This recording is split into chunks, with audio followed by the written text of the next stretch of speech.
We're going to call to order the regular board meeting of the Desoto Area School District Monday, July 20th, 2020 at 7 p.m. in the middle high school cafeteria. Roll call, please, Gary. Jess Boardman. Yes. Gary, yes. Kirk Conrad. Yes. Brent Hutchison. Yes. Jeff Long. Yes. Rick Pedretti. Yes. Jarvis Ringler. Yes. Ryan Benner. Yes. And Kevin Wallace. Unanimous way. Proof of giving public notice, please, Ms. Grunning. The meeting was publicized by posting on the school doors, banks, and post offices in DeSoto, Ferryville, Genoa, and Stoddard, Pronto and DeSoto, Ferryville Cheese Store, and Ferryville and Red Mound Store on July 17th, 2020, printed in the broadcaster on the same date and broadcast over WVRQ radio. Are there any additions or corrections to the agenda? There are none, since the board received their packet. I ask for a motion to approve the agenda as presented. I'll make the motion. Okay, we'll second. Okay, motion by Gary, seconded by Jess. All those in favor? Aye. Opposed? Motion carries. Were there any submissions for public comment time? None were received by the district office or me prior to the 3:30 deadline today, so no. Thank you very much. Our next item is the Curriculum and Technology Committee report. We appreciate school board members coming together for a committee meeting on July 14th. The items reviewed were the student parent handbooks for both elementary, middle school, and high school, the school year reopening plan, the summer school jumpstart plan, and the extracurricular handbook. The other committee meeting was personnel and finance. That committee met on July 16th. The committee reviewed the employee handbook part 1, which are provisions applicable to all district staff, school counselors, additional contract days, administrative district office staff, COVID-19 considerations for vacation benefits, and additional contracts or personal leave days, staff composition, including professional development for teachers as they prepare for both virtual, remote learning, and classroom instruction. Thank you. Any questions on any of that, anybody? If not, we'll move on to our first item of business, which is to approve the receipts and expenditures. Did you have anybody call in with any questions? I did not receive any questions this month on the receipts or expenditures. I ask for a motion then to approve the receipts and expenditures. Motion by Darius, seconded by Brent. All those in favor? Aye. Opposed? Motion carries. Our next item is approval of the minutes dated June 15th, 2020.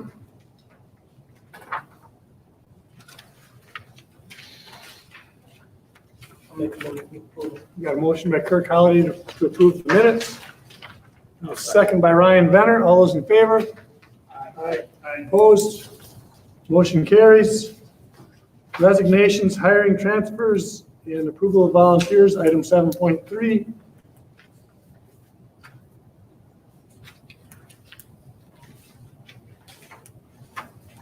Are there any additions or corrections to the resignations, transfer, and hiring and approval of volunteers as been presented in the packet?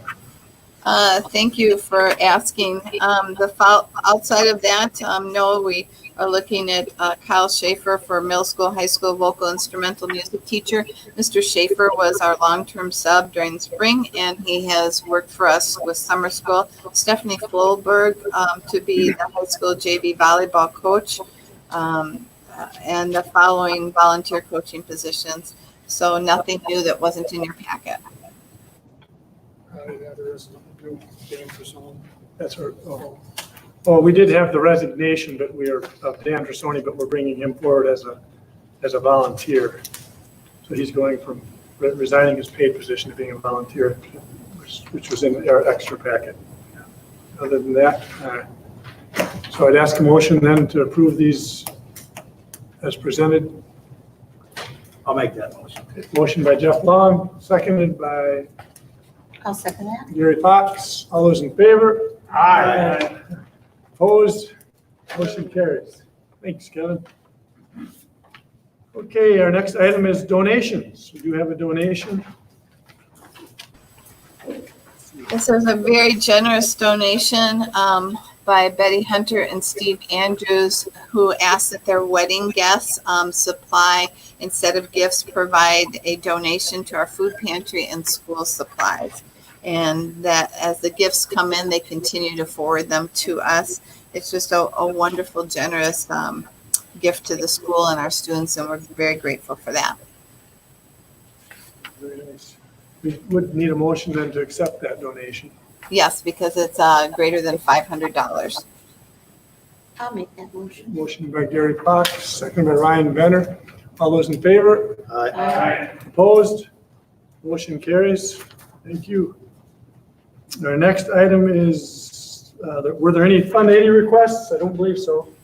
We received no Fund 80 requests this month. Okay, so then we move on to 2021 special licensure staff contracts. And that this would be discussed by Mrs. Moline, so Mr. Grennan can make sure her audio works.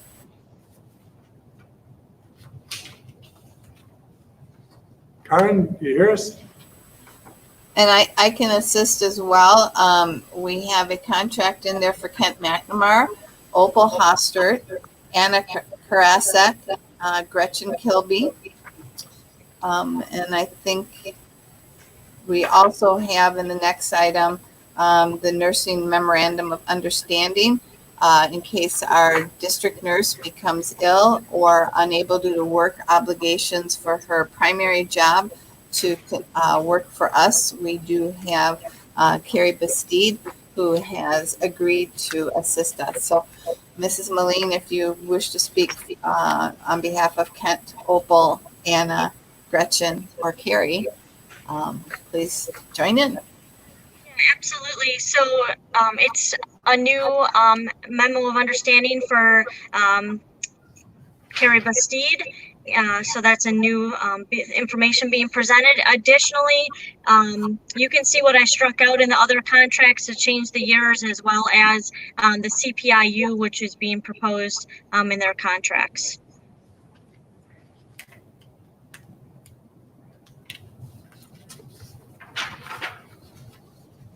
Anybody have any questions on these contracts?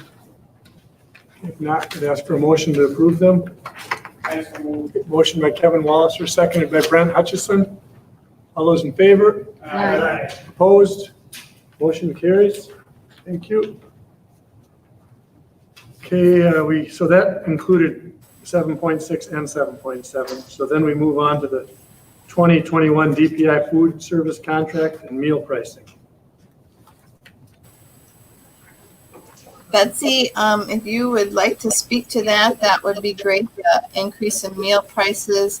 And then we will make those adjustments in our student handbooks. The handbooks are different totals, and Mr. Pedretti noticed that. And once this is approved tonight, then we will make that adjustment in the handbooks.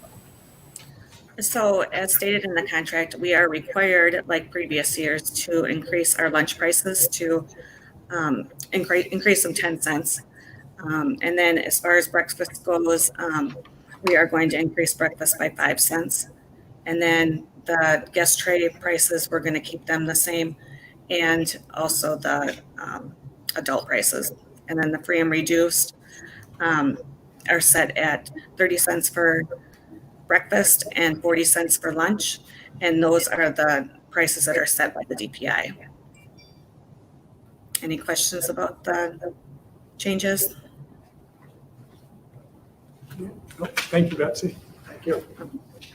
So we need a motion then to approve these service contract and meal pricing requests. Motion by Brent, seconded by Darius. All those in favor? Aye. Opposed? Motion carries. And I want to just add one more thing if I can. The USDA has not came out with actual plan for school meals yet. So we could be operating like we were starting with the COVID closure and offer all students free breakfast and lunch. So if that changes, we'll let families know and let you guys know that that will need to be changed. But at this time, we don't know for sure if USDA is going to do that or not. Okay, thank you. Okay, our next item is the 2021 bread bid. We did ask that we table that till next month. Typically, we only get one bread and one milk bid in. I think Betsy could maybe verify that, but we are trying to obtain some other bids from maybe other providers in the area to see if they would be interested. But Betsy, please feel free to speak to the challenges of getting bread and milk bids if you'd like. Yeah, it's always an issue, to get those bids. So yeah, we're usually only not stuck with, but we usually get the bids for Bimbo Bakery and Prairie Farms. So most likely that's what we'll be going with again this year. So are we tabling bread and milk then? Yes, till August. That would be right. Okay. All right. So then we would move on to the 2021 Wisconsin Rural Schools Alliance membership renewal. I can speak to it a little bit. That's the board that I'm on, the Wisconsin Rural School Board. And the Alliance decided this year to give a 20% reduction to schools that signed up early by September 18th with their membership. I know they provide me with a lot of really good information in a very timely manner that's oftentimes ahead of what we get from other sources. But I guess, Lindsay, if you wanted to speak to that too, that'd be fine. Kim Kalko is the executive director, and he had information to us before we received it from legal counsel, before we received it from the DPI. He's in the loop, he's in the network, and when something is happening, he's first to get it out to the members. So I often felt as a rural school, we were ahead of the game with information over maybe the larger schools that didn't have this association. Okay. Motion by Kevin then to approve this membership. Need a second by Darius. All those in favor? Aye. Opposed? Motion carries. Thank you. Our next item is the school building LED lighting. I would have Guy speak to what you have in your packet. You've got a lighting retrofit proposal in your packet for both DeSoto Mill High School, Stoddard, and Prairie View.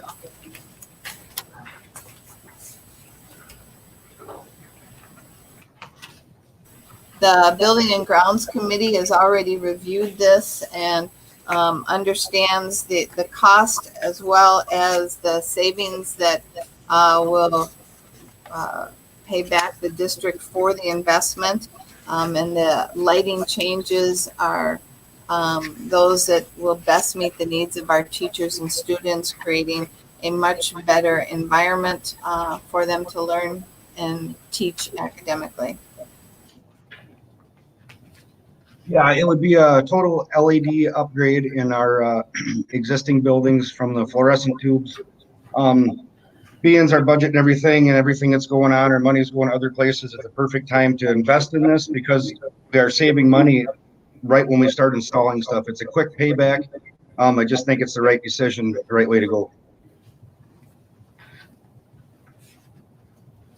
This does mean that we will be using some of our fund balance money at this point to make that investment in ensuring that we are maintaining our district property and our district facilities, as well as have a cost savings about 4 years down the road. Is that, Guy, where we'll see that turnaround, or does that happen faster? In our first year that we install, get everything updated and everything, we'll save about $17,000 a year between all three buildings. So we'll see savings instantly. Thank you for that correction. So we're looking at it two ways. One, we need to make an investment to maintain facilities and provide a quality learning environment. And two, to be good fiscal stewards and manage the money as well as ensure that we have some savings going on. I also did contact the company. There was a very large list of references that they sent to us. I randomly picked out 4. Everybody did return a call, and they did have nothing bad to say. They all got very good reviews, happy with their work. Work was done in a timely manner. I'm very happy with everything that was done. And as the board can see, they did a very thorough job of documenting our energy usage, the projected usage, the reduction in costs that we'll have, projected costs and the amount saved. They looked at a cash flow analysis over the life of the projects and provided us with really very well-prepared presentation proposal. You know, speaking with Focus on Energy and listening to their presentation, this is probably the best payback thing that we can do in this school district.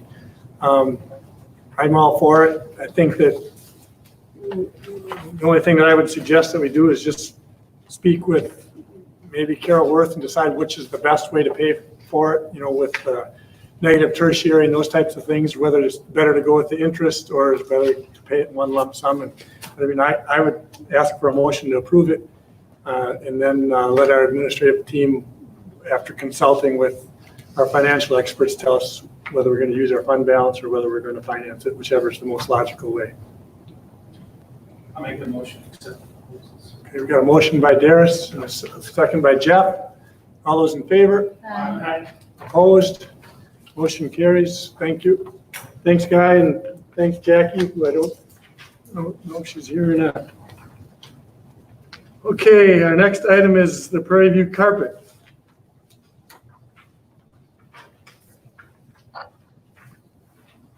All right, our Prairie View carpet is kind of exceeding its life, so we got some bids on it. We chose to go with the 2x2 carpet squares. It's just a better way to do it now. If we have issues, we can tear out a 2x2 square instead of the whole section.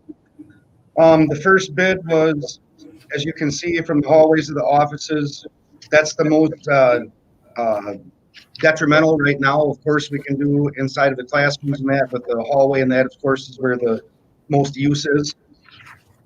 And the high school, we did have them look at our special ed room, which used to be Lab 4. There's a bid on there for that as well. That is carpet that's exceeding its life. With the special ed room and that, there's a lot of contact on the floor and stuff and everything. I just think it's a good idea to maybe update that carpet in that room. And the last bid is classrooms in Prairie View. That would be outside of the hallways, like our pre-K, our kindergarten. They have some carpet in their rooms as well, and that's what the last page is for.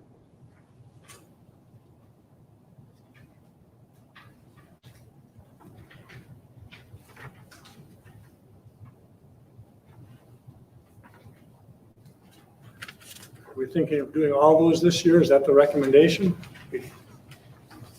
At least the carpet in the hallway and offices, I think would be something that should be this year. The rest, that is up to the board, but I do think that the hall and the offices should be taken care of. And the, the special ed room at the high school, which would be on the bid sheet. It would be Lab 4 on the bid sheet. First 2 pages, basically. Yes. I don't know what all that. Everybody's talking about the rest of our finances. The classrooms are 21,000.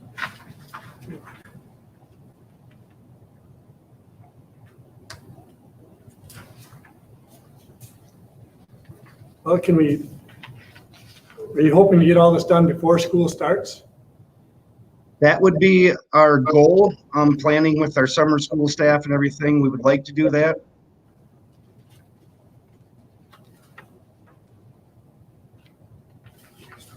Huh? Did you talk about a building grounds? I don't.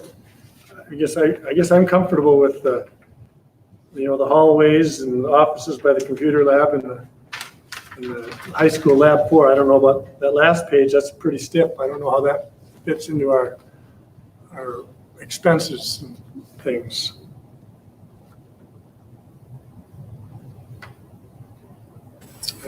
Well, again, that would be a fund balance issue. You know, that's part of the reason that we have been so conservative for so many years, and have had that carryover into the fund balance. So when we came to the time where we had these major facility, either renovation or improvement costs, that we had those sources there.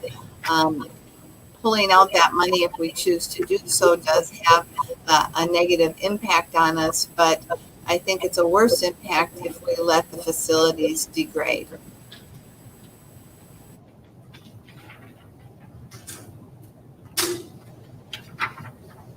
That's the biggest part of the bid.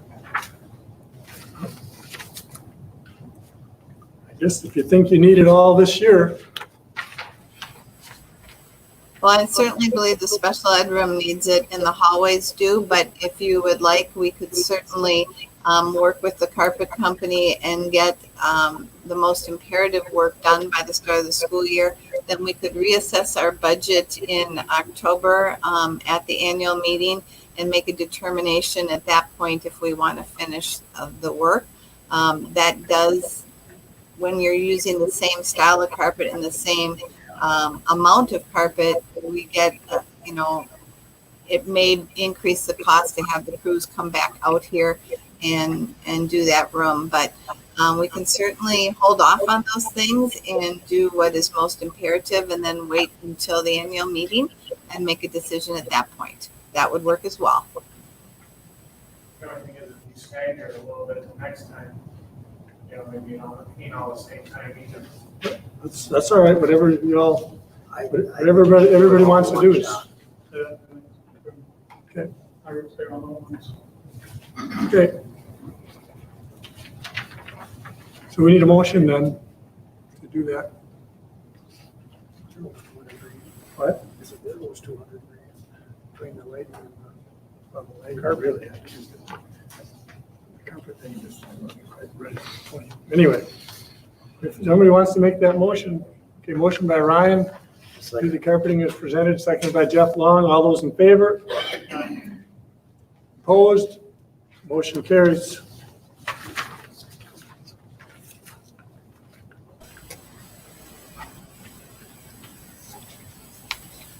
Our next item is the 2021 CISA 4 contracts.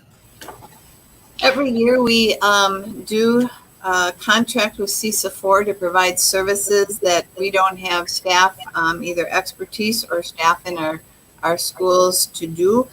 We do this to meet DPI requirements, training requirements, federal guidelines. And so we are proposing the ones that you see on that document in front of you for the services for next year. And we have reduced the total amount by several $1,000s from the previous year. So we are going a little lean with what we are contracting with CISA. However, that could change during the course of the year if we see some demands for more training for our staff, especially with the combined blended learning of the remote learning and the classroom instruction.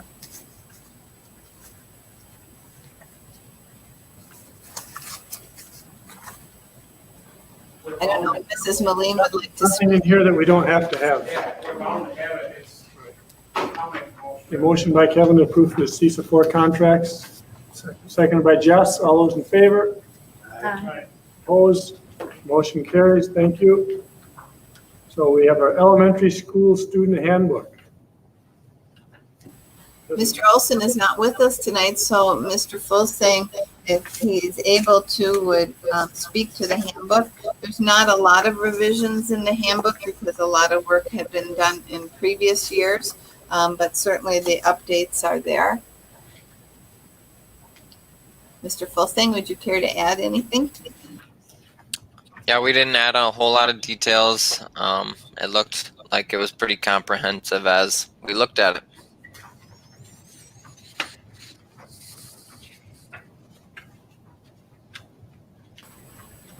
One of the things we will be adding to both handbooks is a COVID addendum that will, after tonight's school board meeting, will be developed so that parents have that information on procedures and guidelines as those are approved at tonight's meeting. And that will be added to both the elementary and middle school, high school handbooks.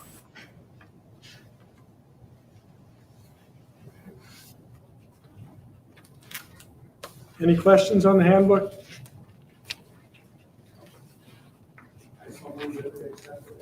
Motion by Kevin Walliser to accept the handbook. Second by Kirk Holliday. All those in favor? Aye. Opposed? Motion carries. Our next item is the middle high school student handbook. Mr. Fergus is welcome to join in here as well. I certainly wish to thank the curriculum committee and for their work to read every single page. I know that happens because we have things pointed out to us if there's a grammar error or a spelling error. So you know that's not going to happen unless each word is carefully read. But again, a lot of work has been done over this past several years to improve this handbook, make it more readable, informative, as well as specific. Mr. Fergus, anything to add? No, kind of like Derek, just I think, we made some minor revisions and then as you spoke to, we'll create an addendum that reflects any COVID-19 changes. A couple of things to point out is standard-based grading next year for the middle school will be at all levels, 6th, 7th, and 8th. That had moved up with 5th graders as they came into the middle school, and now we will have transitioned to all 3 years. And we also did do the adjustment that the school board approved in the number of graduating credits for last year's freshmen, sophomore, and juniors. So this year's sophomore, juniors, and seniors. The number of credits was reduced by 2 in the elective areas. We maintained all of the requirements by the state for all the core content areas, but felt with the transition that we had with school closure last year and the potential for some disruption this year, that it was better to have graduation with the requirement of 24 credits, and still maintaining that 20 hours of community service, because that can certainly be done virtually for many organizations. But that has been approved by the board previously, and it is in the handbook. You did get the administrative team change that I mentioned to you, right? No, we will, because we didn't want to print a new handbook out, but we have made note of that and we'll get that changed in there. So Guy and Jackie's names are listed. Thank you. Was it first reading then or final? It's final. With an addendum. And Tim, on the standards-based grading, if a student is above grade level, you either get a 3, a 2, or a 1. A 3, which is the highest, demonstrates understanding of grade level standards.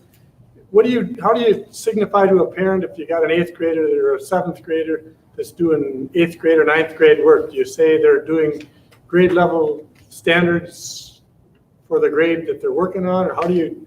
Well, what you're looking for is mastery within that grade level. And so I guess you communicate through that, or with the 3, that they have reached mastery in that level. Now they could be assessed at different standards. If differentiated, I suppose they could be assessed at different standards, or for standards that might be a grade level up. Right. Okay. But yeah, you want to put an exceeds. It's not recommended to use an exceeds for standards-based grading, just because it becomes very subjective then to the teacher as what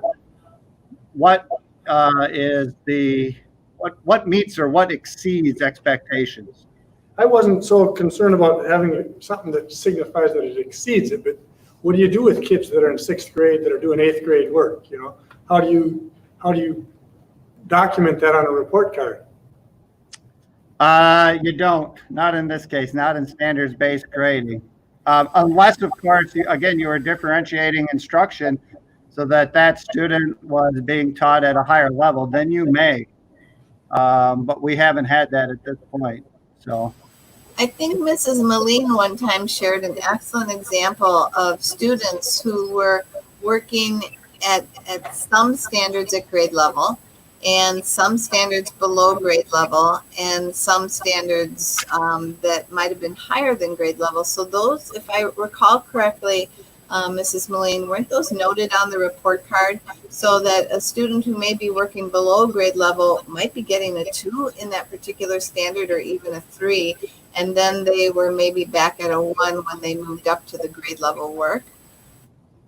That's correct. And our report card or progress notes are built that way. We have an additional class that we have a variety of standards preloaded into. It's called an app class or additional academic progress. And this can be for students who are below grade level or exceeding grade level. It's designed either way, as like I said, it's preloaded with a variety of standards from all grade levels. So students, I can just use some that are below grade level, which is, obviously an easier area for me to articulate about.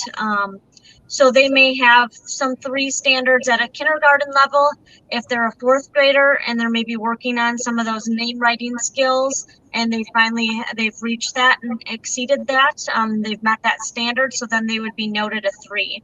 But then they may be at a 1 at some of their grade level type standards that they should be working towards. So it could also work in the reverse, and it is designed that way. Any student could, all we have to do is technically enroll them in that in order for that to show up. Any other questions? Need a motion then to approve the middle school, high school handbook as presented. Motion by Jeff Long, seconded by Brent. All those in favor? Aye. Opposed? Motion carries.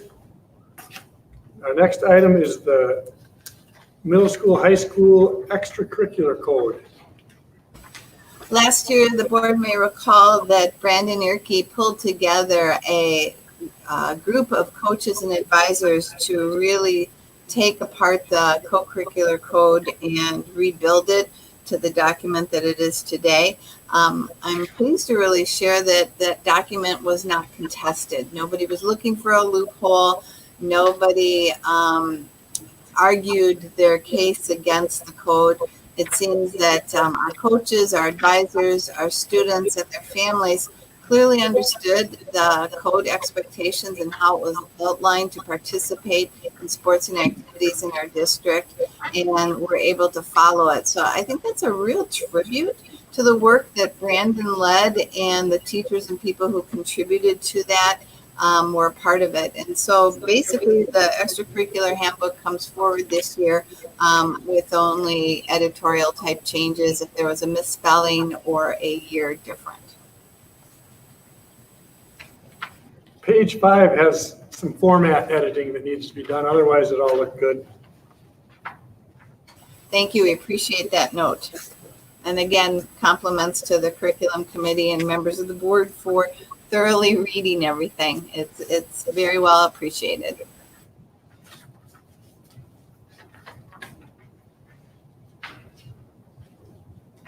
No questions. We need a motion then to approve this co-curricular code. Motion by Jeff Long to approve the code. Second. Second by Jess Boardman. All those in favor? Aye. Opposed? Motion carries. Okay.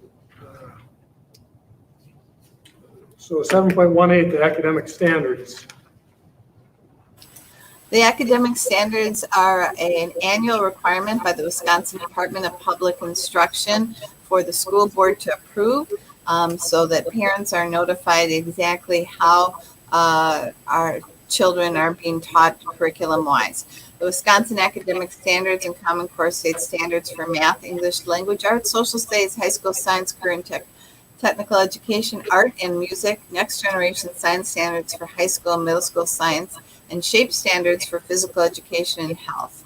In 2021, Wisconsin essential elements for special education will be used for students who have alternative academic standards with the most significant cognitive disabilities, and Wisconsin model early learning standards for preschool. The guidance standards for disciplinary literacy and information technology education standards are infused in all curricular areas for 2020-21. So we need a motion then to approve all those standards that Ms. Brenning just read to us. I'll make the motion. Motion by Gary, seconded by Ryan. All those in favor? Aye. Opposed? Motion carries. Thank you. Okay, item 7.19 is the school year reopening plan. I am going to share my screen here. You all have this in your extra supplemental packet.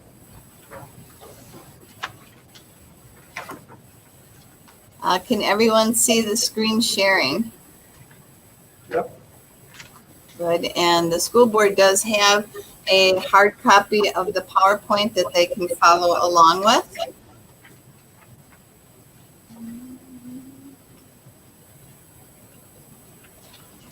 I'd like to start with our commitments. Our commitment is to, I'm going to maybe back up one because I think I jumped ahead. We'd like to start by saying that we do recognize that the school closure certainly negatively impacted our students and their families, and some more than others. It was certainly a challenging time for our students to switch from in-school learning to at-home learning. It was a challenge for students not to see their peers and have their social groups or the mentoring by teachers and coaches, advisors. We recognize that this presented considerable challenge for parents and families to share internet access, to share maybe technology. While the district had technology available, not every family requested it and ended up having to share some. We realized that, you know, for parents to both facilitate and monitor their child's learning and in many ways help with the instruction of that learning, that was a huge time commitment and was not the easiest thing to do. And so we realized that as we move forward, if there are school closures that have to occur, whether they be for a cohort, grade level, whether they be for an individual school building or for the district, that we really wanted to pay attention to the information we got back from parent surveys and student surveys so we could provide the support that would really truly help if we move forward with virtual learning or remote learning by parent choice, or if it's necessitated by school closure. So our goal is to truly help parents with the resources and knowledge they need to be very effective partners in the education of their children. We will continue to provide ongoing efforts to make sure that our students receive the support they need, not only academically, through IEPs, 504 plans, through tutoring and assistance, but as well through services that either the school can provide or that we can go out into the community through the Vernon County Health Department, Vernon County Human Services, local medical clinics, dental clinics, or working with mental health agencies to provide the support our students may need. Aligned with that is our continuing training. Our district was foremost in the training of our teachers many years ago and was the first district in our regional area to teach and train all of our teaching faculty in mental health first aid. We did this 3 or 4 years ago. We also have trained our teachers and staff in trauma sensitive schools as well as ACEs training, which takes a look at students who have had adverse childhood experiences. That's what ACEs stands for, and how we can help them work through that as they try to learn academically.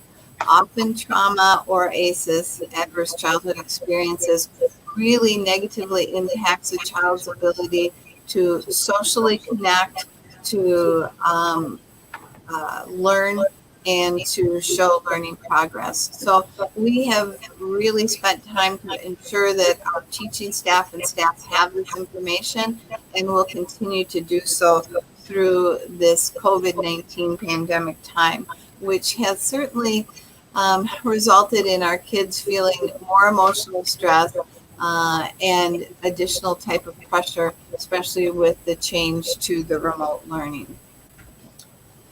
As we prepared our plan, foremost in our mind was the safety, health, and wellness of our students and staff, and extending that out to our students' families and our greater community. We're very, no, that was a therapy dog, letting people know that we were in here. We certainly want to continue along those lines, placing that as our top priority as we move forward with any plan development. And I will share that the plans have been modified continually based on information that we receive that is ever changing from either the DPI, the FEMA, from CDC, from the State Department of Health Services, and from our own Cooley County Health Departments and Vernon County Health Department. That plan that we're going to go over tonight reflects that guidance, and as we pull it in, we have been making modifications ongoingly since the work on this plan began toward the end of the school year. I also wish to mention that the district's plan does have medical advisory oversight with our district school nurse, Opal Hostert, as well as Dr. Pryor, who is our district's physician. Okay, Mr. Brennan came in here and did something, and now we're not advancing. So I will see if I can get it to advance. That's why the dog barked. What did he do? All right, let's see. That is not changing either. It changed. It changed. Backwards. It did change. No, it didn't. Okay, it didn't change for me, so I will, oh, he came back. It's good. All right. It's supposed to read right. You're good on this end. Thank you. I've got some technical support going on in my office, and so it'll just take me a minute, please. Or a second or two. Oh, I want to get this here if I can. She advanced to the right page. I want it over on that. I want to present you Well, I'll just keep going down this way then. Okay. see what they're reading. They're seeing this. You should be looking at a slide that says our commitment and has the words flexibility, instruction, and instructional models on it. Would that be correct? Yes. Okay, thank you. Well, obviously our plan has to be a plan that is going to be responsive to changes. And we get the plan all set, and then we get a new direction that may come from either the health department or the CDC or the DPI. We anticipate that the DPI will be sending us out some additional recommendations for opening the school year in a week. And that is why I wish to share with everyone that it's important to understand that some of those changes may be changes we can choose to elect to do, or some of them may be mandated. And if they're mandated, we will need to rework our plan. Our instructional component of this plan proves our preference for the traditional classroom learning. We love what we do as educators in our schools. We're very grateful that our community has given us beautiful facilities to do not only classroom education, but our extracurricular programs. And we would love to have our students back in school. And we are doing everything we can to ensure that the best practices are put in place to safely reopen our schools for our students. So our instructional models include three components. One is the traditional in-person classroom, and that is a choice parents can make to send their kids back to school, which is a choice we hope they will make. But parents also have the choice to opt for at-home remote connected learning. And that means their students will be at home, and at the time of their regularly scheduled class, they will join remotely through our Google Classrooms. And attendance will be taken of those who are joining remotely, as well as those who are in the classroom at the exact date and time the class is being offered. The third option is the option that has been part of our district now for going on 5 years, and that is the district's Desoto virtual charter school. That is a different type of learning. That is online courses, but does not have the direct instruction provided by teachers. There is teacher support, but the instruction is independent learning.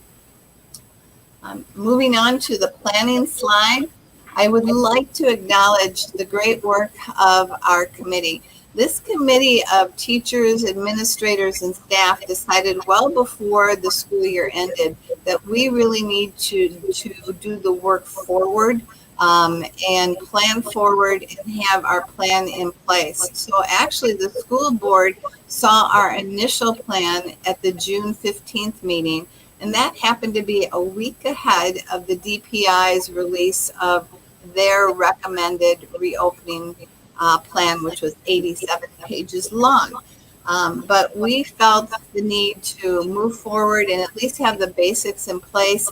And that turned out to be a very productive time spent, because when the DPI plan came out, we were able to cross-reference to see what areas we had to add to, modify, or change.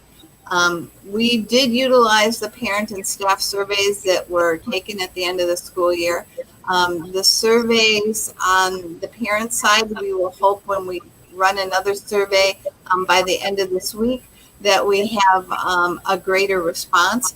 But the information that we did get was extremely helpful to help us plan forward so that any remote learning, we could ensure that parents understood the formats that were being used, understood how to assist their child with any of the Google Classroom, and to help make sure that everyone understood how to know what assignments were due and what those due dates were.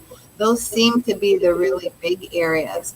What format is being used, how do we use it, and how do we check to make sure that our children are doing their assignments in a timely manner. So we will be addressing those issues and doing our best to provide parents and students with information if they elect that remote learning, or if there's an instance where we have to go to the remote learning. I'd like to also commend our board committees, curriculum, finance, and personnel committees, who have along the way reviewed everything we've done, the plan, asked some really probing questions, pushed us in a direction that we may not have considered or thought about. And we're very grateful for that involvement and the extra time that this took for board committee members. Our sources and resources, there's a long list of them there. You can see them. I don't need to read them, but it just goes to show the amount of information that this committee had to sort through and the administrative team had to sort through in order to best prepare the plans. I would like to briefly acknowledge our committee members, teachers and staff. Their names are there representing elementary, middle, and high school students. Obviously the administrative team. And then once again, to acknowledge the medical advisory from Opal Hostert, our RN, Dr. Pryor, who is our medical physician for the district, and Beth Johnson and Amy Kleiber, both RNs from the Vernon County Health Department. Our instructional models, we're putting this up front at the start of this plan, because we know that if parents are listening or students are listening, this is probably what they're most interested in learning about. So I touched on it briefly, but I'll go over it again. We recognize that fluctuations in COVID-19 and directives or orders that we receive may result in a shift from what we hope everyone will choose, which is that traditional in-classroom model of learning, to a remote choice option or remote learning if it is ordered that there's some type of class, school, or district closure. So the three models again for families to choose from are: come back to school, have your instruction in your school buildings, in your classrooms with your teachers for in-school learning. Or for those who are not comfortable yet to do so, remote choice learning is an option. Parents can say, not right now, not today, not this week. We're going to have our child or children remote in at the time their class is in session, on the day their class is in session, and participate remotely that way. Or the third option, again, is to enroll in the Desoto charter school. So the traditional model, for those parents who are interested in coming back to school at the elementary level, Mr. Fulsing will speak to this particular slide. Mr. Fulsing, are you able to see it? Yep, I can see it.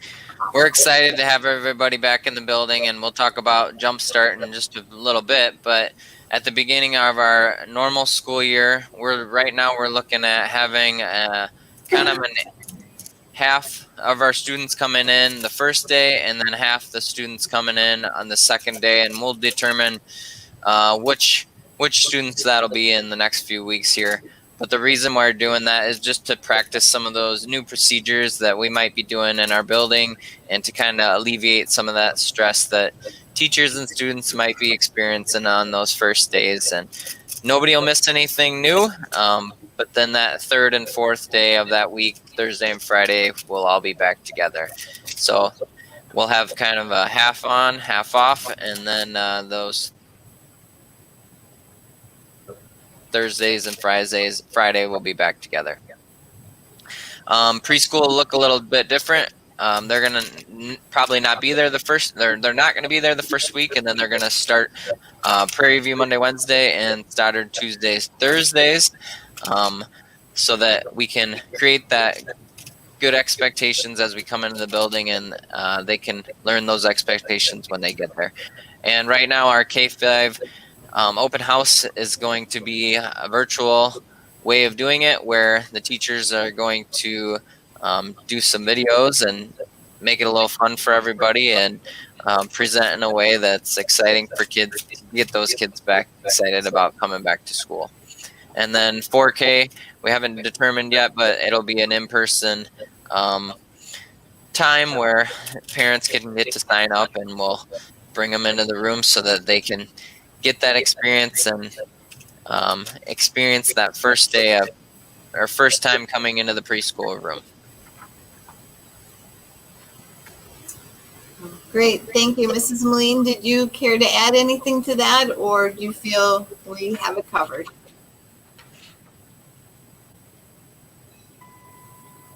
We're good to keep going. Okay, thank you. The traditional model, again, is school-based for DeSoto Middle High School, and I'll let Mr. Ferget, if he's able to see the slide, share information on that for our DeSoto Middle High School students.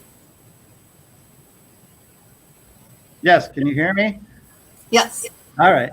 So grades 6 through 12, like Mr. Fulsing mentioned, our intention is to bring in the first half of our students for September 1st and September 2nd, both the Gold and Maroon Day, allow them to run through their classes, their G-Day classes, as well as their M-Day classes. Make sure that we are managing along the line, or the COVID-19 guidelines. And then Thursday and Friday, we will bring in the other half of students for their G and M Day. We've already divided both middle school and high school into pods, we'll call them for now, or cohorts, if you'd rather use that name. It's about half and half, pretty much. Unless of course there was a grade that had an odd number of students. But and then after that first week, we feel like we should be able to ensure, the health and safety of our students. So then Tuesday, September 8th, we would bring in grade 6 through 12, the whole school, or the whole student body. So, did I leave out anything, Mrs. Groening? No, I think you got it covered. Mrs. Moline, anything? I have a question. Is there district-wide registration this year? We will be glad to announce that now. There is not going to be an in-person registration. The registration will be done via mailing this year. Okay, perfect. So moving ahead then, if parents, again, are not comfortable with having their students return to the school building for classroom instruction, they have a remote choice learning option. And that is, again, at-home learning connected to the classroom. Now, this is something that parents have the flexibility to do, not just at the start of the school, and this is how it has to be, but they can make that choice right up front. They can make that choice anytime during the school year that they feel it's important for their children to be home and learning through that remote connection. So this is not something that they're obligated to do for the entire year or for many weeks or even a quarter. There is flexibility to make that decision on a day-to-day basis. We won't necessarily split a day up. Well, you come for this class and then you go home for those classes. That would not be something that we would think would be in the teacher or the student or the rest of their peers' best interest, as well as food service and transportation considerations. But it certainly could be on a day-to-day thing where a parent may elect to say, let's see how the first couple of weeks of school go, and maybe I'll have my child start that third or that fourth week. Or maybe the first couple of days worked well at home, but we're going to have day 4 and 5 be at school. So we just want to make sure everyone understands that that option is available for as long or short a period that the family is comfortable with. So again, students are going to join their classes daily through Google Classroom meetings at the time their class is in session. And basically it's synchronous, asynchronous learning. The student will be participating with the teacher and their peers in the classroom. They can chat in questions or comments, or they can do what we're doing here, click on our mic and speak, as well as have their camera operational. But there will be times when the classroom students are working on a quiz or a test or a project, and that student will step aside then and maybe have the class on in the background, but we'll pull up that quiz or that project to work on with the same amount of time that their peers have in their classroom. Families, again, have that flexibility for learning either at home or sending their child to school. District devices will be available for every student. Mr. Grunning could speak to that later in his report, but if a student needs to have a device at home, they will have a device available to them. Parents are asked to communicate technology needs. We will be doing a survey by the end of this week or early next week of parents, asking them to identify which educational option they're going to select, and also to let us know, is their internet still good? Is it working properly? Do they need a hotspot? Those type of things, so that whether they choose virtual or choose remote learning, or we end up having to go to that at some time, we know what their needs will be. Hard copy packets will also be available to students if there's any transition between classroom and being able to have the internet and everything working properly. So we will have those in place too. The next information is on our Desoto Virtual Charter School.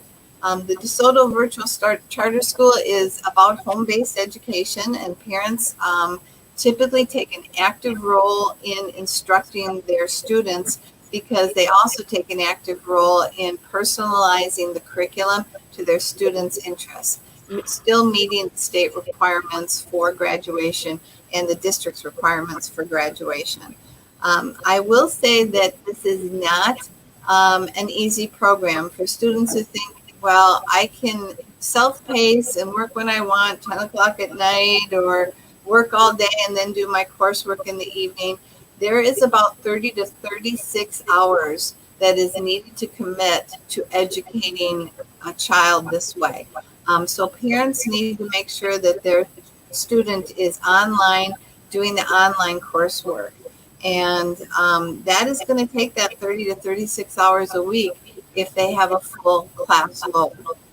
So it really is truly a good option, but it's best suited if parents are at home, actively participating at homeschooling their children, or the child is old enough to work independently on their own and get their assignments turned in timely. With the online school, we are able to know when a student logs on, how long they are on, and we can see how much work and effort they put into their assignments. So if they go online and they take a quiz and it only takes them a few minutes to take that quiz, that data will be recorded, and why they may tell their parents, yep, I took my quiz and I'm done. The reality is that we know they probably just quickly whipped through and just selected answers because they weren't on it long enough to even read all the questions. And that information helps us guide their learning if they aren't fully dedicated. But the students who do tend to choose this, we want to make sure that they clearly understand the obligations and responsibilities associated with enrolling in the charter school. Just to give you a little definition of the difference, remote learning, which is the choice we think there may be parents who want to take to have their children connect to their classroom but be at home. Both of these, that and the charter school, both provide the benefit of learning from home. There's not the commute. You don't have to get your child to and from school, and there is great flexibility. But remote learning has more accountability because you are going to be in that class with your peers and with that teacher, and you have to be in your classroom at scheduled time so attendance is taken and you're participating. Online learning has more flexibility. However, as I mentioned, it requires learners to be very, very self-motivated and self-disciplined to do the work and get the work done on time. So moving forward, I'd like to share our instructional model. Our goal as a district is to have our students in our schools, and that is pre-K through 12th grade.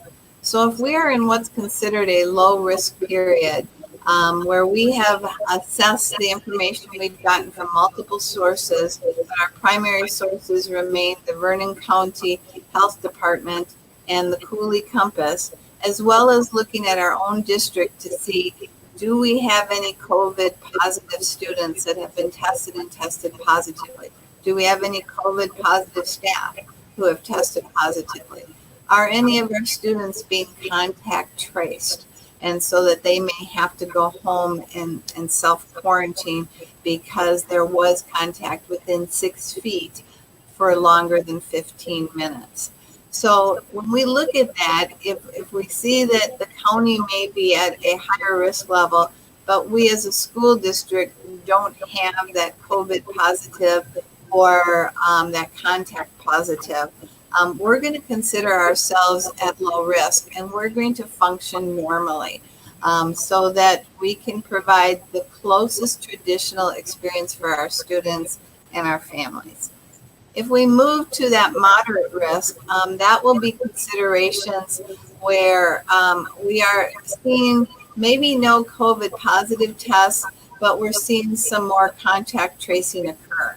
And that may be at a certain grade level. It may involve a building, or it may be something because of contact tracing that it involves more than one building. But if that's the case, and we know that the health department has reported that students are being contact traced or staff are, that is information that we will get out to the families associated where that is occurring. So if it's occurring at DeSoto Middle High School, information will go out to DeSoto Middle High School families. If it carried over to one of the elementary buildings, that would include the other elementary buildings. So we want to make sure that we get the information out to the families that are most connected to any possible positive cases or contact tracing.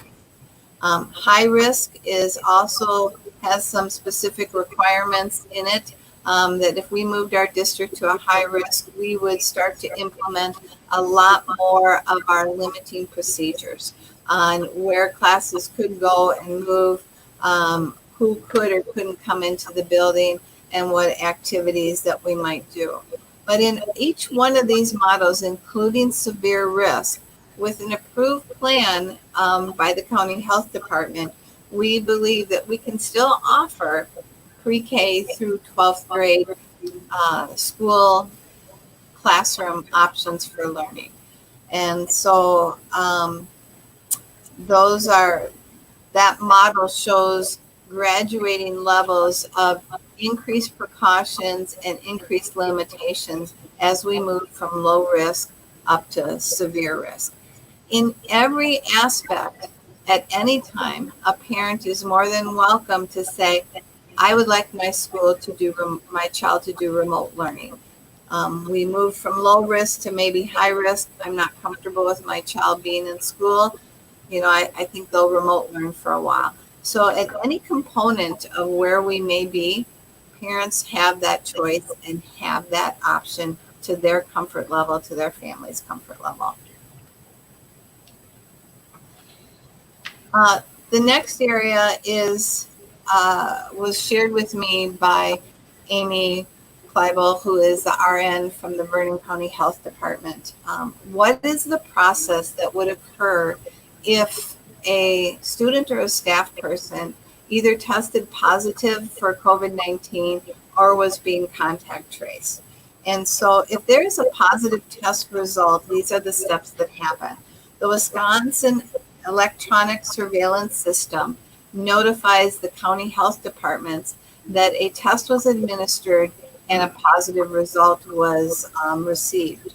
The Vernon County Health Department nurse then contacts the patient or the student or staff member or the student's parents within 24 to 48 hours of receiving that notification that there was a positive.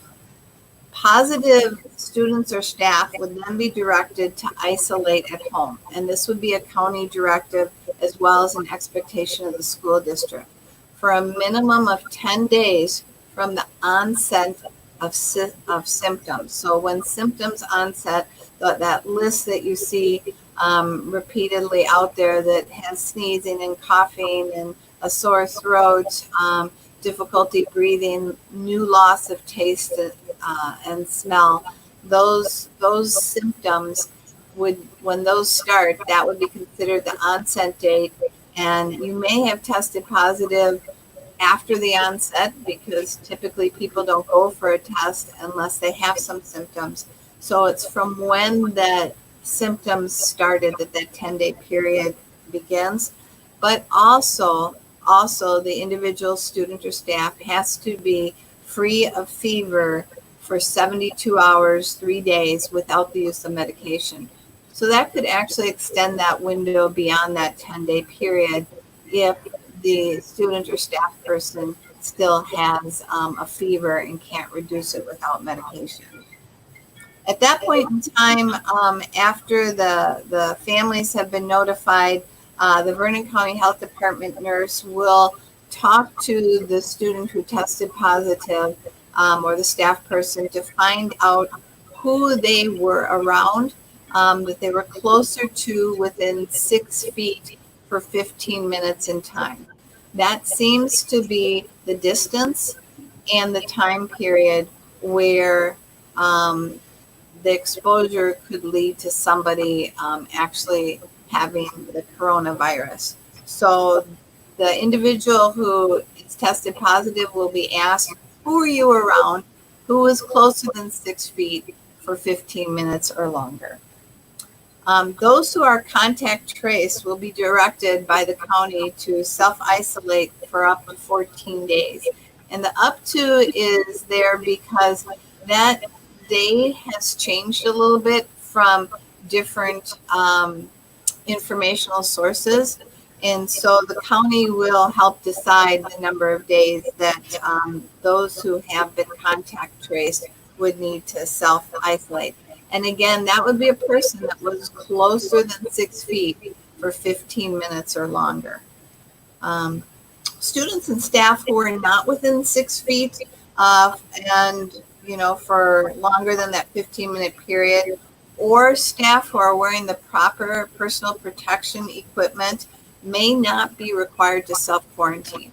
So for example, as if we have a student come into the office who says, I'm not feeling well, and we have all of our personal protection equipment on, which will consist of a face mask, eye covering, and as well as a gown, before we get within 6 feet of them for 15 minutes, we are unlikely to be asked to be contact traced or to self-quarantine, because we will maintain distance or we will be totally covered in PPE equipment and should not be exposed. Vernon County Health Department nurse will contact schools if we do have a student or a staff person who has tested positive, so that we can inform the families by our school messenger, an email or a letter that there is a student or staff person who tested positive in that particular building. We are not allowed to provide the name of those individuals for privacy and confidentiality. However, the county nurse may be in contact with whoever is viewed to have come within that 6 foot window or 6 foot separation of whoever has tested positive. Any questions on any of that?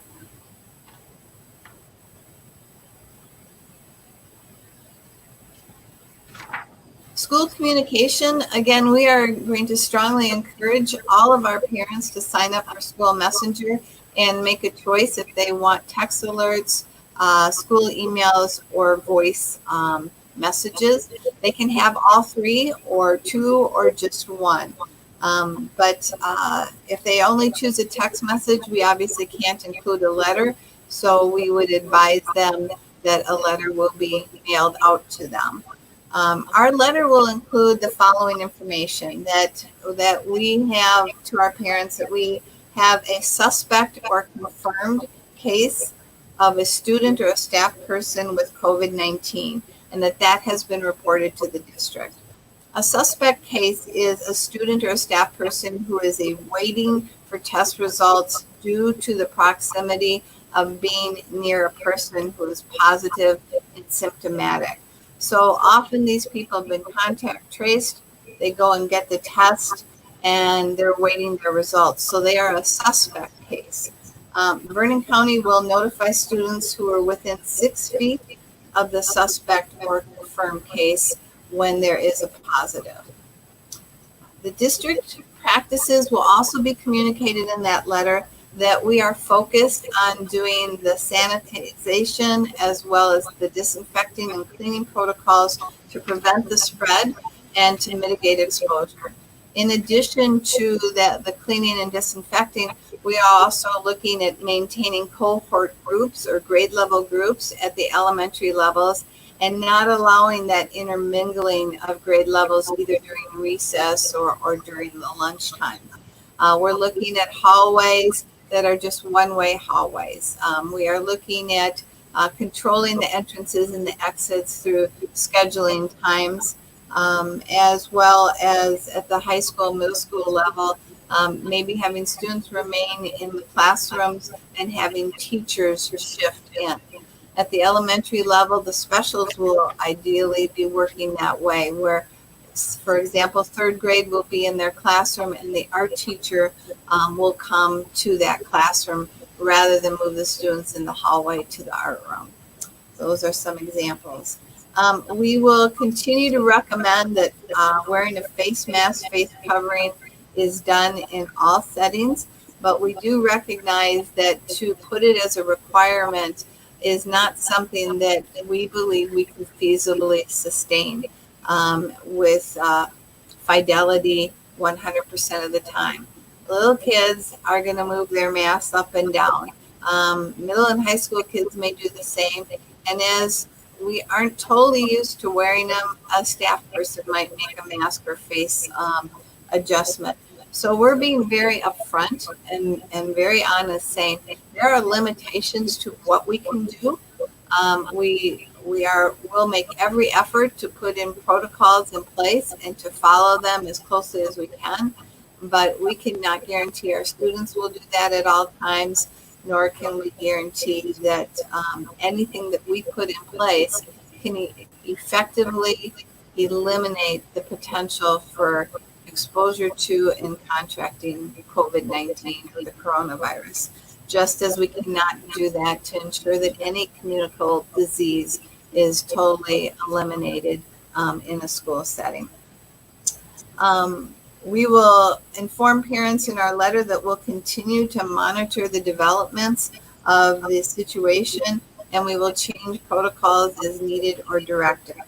And finally, in any communication home, we will encourage families, if they aren't contacted by the Vernon County Health Department as having a positive test or being contact traced, that they continue to send their children to school for classroom learning to maintain that continuity of learning. I would share that there is a fiscal impact to all of this. I doubt that anyone would not realize that, but state and federal funding may be less than this year. We have been warned about that since the fourth quarter state revenue projections, which are exceedingly low. And the state bases their budget on projected revenue, and that certainly we lost the tourism industry. We lost a tremendous amount of typical spring and summer revenue to our state through county fairs being canceled, through professional sporting events being canceled, and through the normal activities that the communities run as fundraisers or events for their citizens. So we recognize that there may be funding cuts. What we're being told is we may not find out what those are until January, yet they would impact the 2020-21 school year.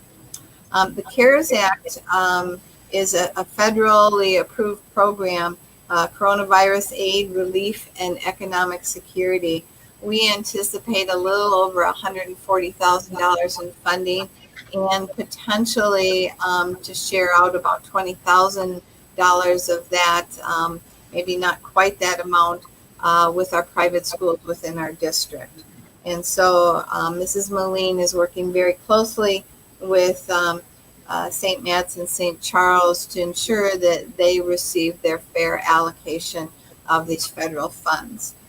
FEMA has provided some additional funding, and but they have very limited opportunities to apply for funding. I can give you an example that we could submit costs for disinfectant to be considered for the 75% reimbursement. However, the sprayer that we needed to purchase in order to put the disinfectant in it to do the spraying is not an item that we can seek reimbursement for. So there are constraints as to what we can apply for, but we will be applying for FEMA support as well. And then, of course, the obvious, the increased cost for personal protection equipment, making sure that we have masks if students don't come with them, or as people come to our school and need those, whether they're a vendor or someone who is considered an essential visitor. Cleaning and disinfecting supplies. The normal cleaning has magnified to multiple times a day.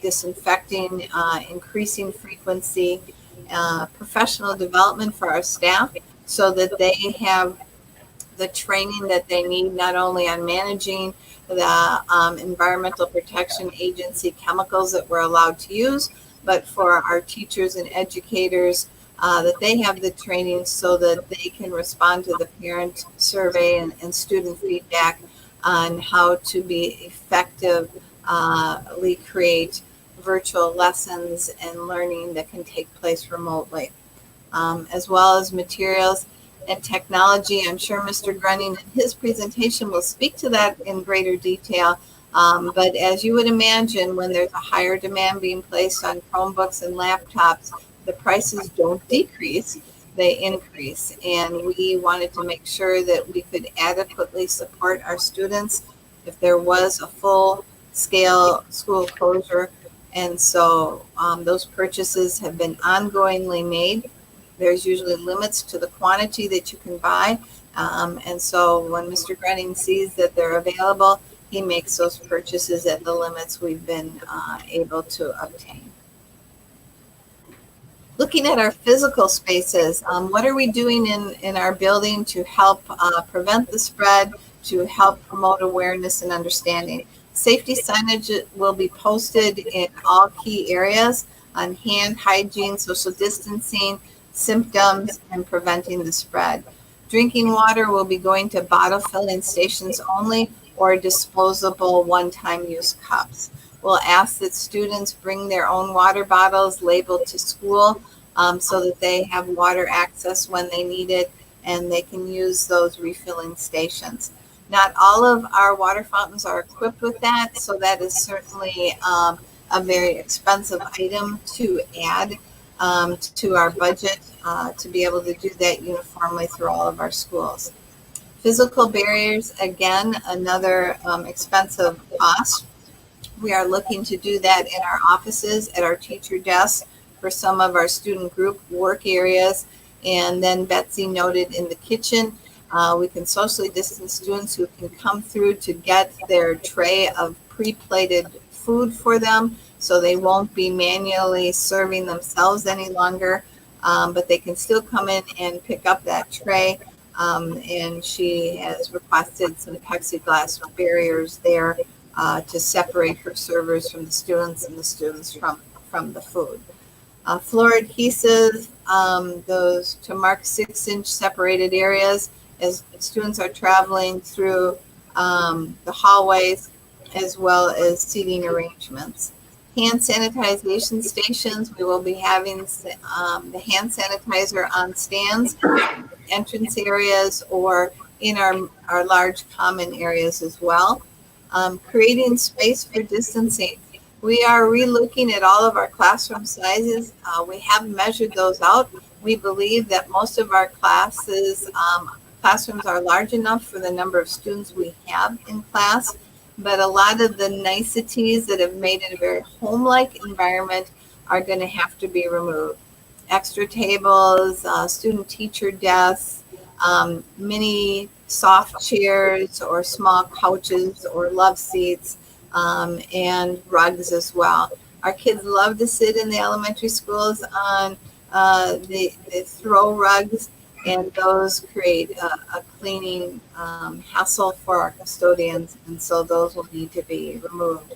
We'll be reconfiguring some workspaces. We've already done that in our district office.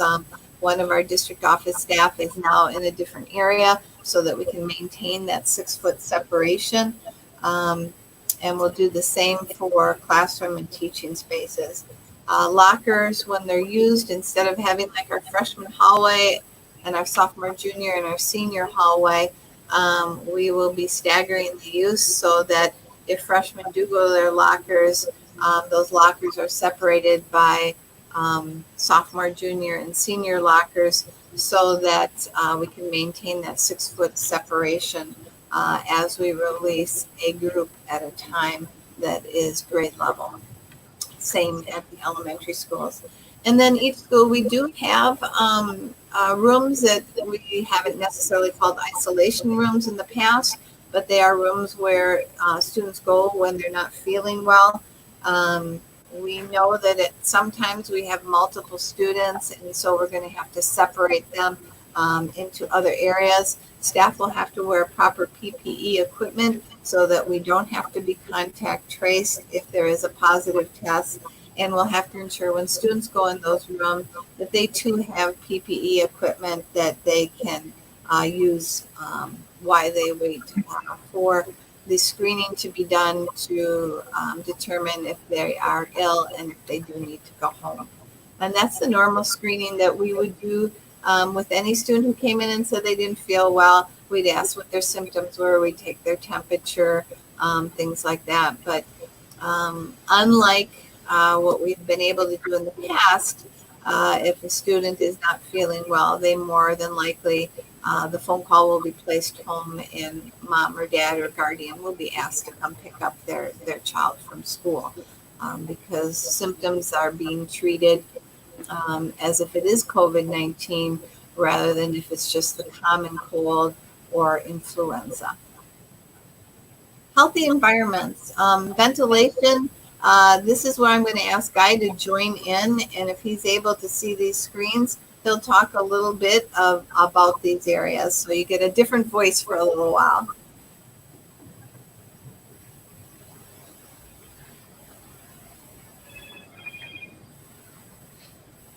Guy, are you able to join in?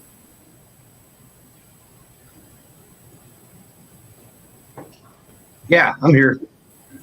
Okay, can you see that screen, healthy environments with ventilation, cleaning, disinfecting, and things like that on there? Yep, I can see it. Ventilation or HVAC and everything, that's like a recommended percentage of outside air that comes in our building from our HVAC units. The cleaning and disinfecting, everything that we use is an EPA approved product. We'll be disinfecting more, and of course, common areas, places where people touch, where there's more people and everything, that will be addressed. Be a lot more hand sanitizer out for areas, stands where people can get more for classrooms and all of that. And I don't know, besides that, you can carry on, Lindsay. Okay, thank you. That ventilation guide does run continuously, and so that outside air is being also replenished into the buildings continuously as well. Day-to-day operations, visitors, depending on the risk factors, where we are, if we're at low, moderate, very high, or severe, that will put in place some visitation limitations. So, you know, the hard thing is for parents to understand, why am I not an essential visitor? And the well-being of all students is the reason for that. When we talk with other school districts and learn what they're doing, they're just limiting people in the school building to limit the potential for exposure or contracting COVID-19. So, you know, parents are welcome to walk their child to the door. We will have teachers at the doors and entrances, but the teachers will be the ones who are helping the younger children, especially, move to their classrooms. Visits may be done virtually, though. We certainly do have guest speakers, and we're looking at that occurring virtually in the future. And parent-teacher conferences, if those need to be done virtually, they'll be set up that way, but that will always be an option for parents as well. If they aren't able to come in person, that virtual or phone conference is something we've done in the past and can continue to do so. At the elementary level, we call them cohorts or pods or grade level groups. Those are interchangeable words. It just depends on what document you're reading from. But those classes will move statically or by themselves, independent of other classes in the building or grade levels in the building. For all students, we'll be limiting those interactions, hallway transitions, the large group lunches. We're out of the low risk area. Regulating entrances and exits. And face coverings. Our staff will be wearing face coverings, and we will recommend that students wear face coverings. But again, we realize that if we mandate it, we can't enforce it or ensure with fidelity that students are wearing those face masks or face coverings 100% of the time, then we aren't able to live up to the promise to families. So we're just going to be very upfront and say that we recognize that that's probably something we can't do with 100% fidelity, and understand that as you're making your choice to have your children educated in the school setting or at home. There may be times when face masks are required if the CDC or the Vernon County Health Department come in and give that order. We will then inform families, and if students elect not to do that, then they would be sent home. If there is a medical reason for a student or a staff person not able to wear the face mask, we do have the face shields that will be available to those students. And so if there are medical issues, we will honor that, and we will look at what we can do to accommodate. Students, when they are on school transportation, and we'll speak to that in a minute, will be required to wear face masks, face coverings on that transportation. And students attending the Surround Care program at Stoddard Elementary School, they will be required to wear face masks or face coverings at all times. And so we want to make sure that parents know if they are going to use Surround Care service, that they need to plan to talk with their child to help them understand that they must maintain that face covering at all times, because that is the one environment at the elementary level where we'll be mixing those cohorts or grade level groups. There are going to be young kids, and there'll be upper elementary kids that might be in Surround Care. So it's very essential that parents understand and that they help their children understand that those face masks must be worn in the Surround Care environment. Field trips and gatherings will be limited, and if allowed to occur, will be based on conditions. If we can maintain 6 foot separation, and that will hold true also for large school events. Staff, we will utilize staff, and we have had many staff step up and say, cross-train me. You know, I am certainly willing to do the work to help in any area. So we've had teachers say, if I need to be trained to manage disinfectants, train me. I can sub in for a custodian on my prep time. We've had people who are aides say they'd be willing to do food service work or custodian work, anything to help out. We have people who have 2-year degrees who have now gotten their substitute license certification. So if we need to pull them from their positions so that we can ensure academics are occurring, we'll do that for a period of time until we can move a teacher potentially in on their prep time. High-risk staff and students, we will work with staff. We hope they will, or we're asking them to let us know if they have any concerns and if they need any accommodations so that we can help them have as safe as possible work environment. We'll be limiting exposure and developing alternative plans for our students whenever it's deemed necessary. COVID-19 points of contact. The bottom line, the point of contact is the superintendent. In Desoto's case, that is me, Lindsay Grunning. But we also recognize that at the building level, most everyone is going to probably go to their principal and should be directed if they have any COVID-19 concerns directly to the principal of that building. Staff overall, are welcome to talk with administration, but our school nurse, our district nurse will be the point of contact for any COVID-19 questions or concerns, whether they be of a personal nature or of just an environmental nature. Communication, we will use that school messenger. So again, parents, please sign up for that, both moms and dads, so that you're getting the information. Better to have it duplicated to both parents rather than maybe just goes to one and that information isn't communicated as timely back to the spouse or partner. District website will be a source of information. We still have the COVID-19 school update page there. So we encourage parents to look there for information as well. And local TV, radio, if there is a school closure, typical to what we do for inclement weather, we will get that on local TV and radio as well. School nutrition, right now, our plan, and Betsy can certainly rejoin if she'd like to, all district students will have access to school meals, but we aren't sure exactly how that will look for students who may be remote choice learners. because we're not certain if the USDA is going to assist with covering the costs for students that aren't in the school setting. So Betsy, did I cover it, or do you have anything you'd like to add there? I think you covered everything. We're just going to make sure that we're doing what we need to make sure the meals are served safe. My staff will be trained on the proper safety and disinfecting procedures. And then, like Lindsay said, we'll make sure we figure out a way to make sure that all the students are have access to school meals, including those that are learning from home remotely. So.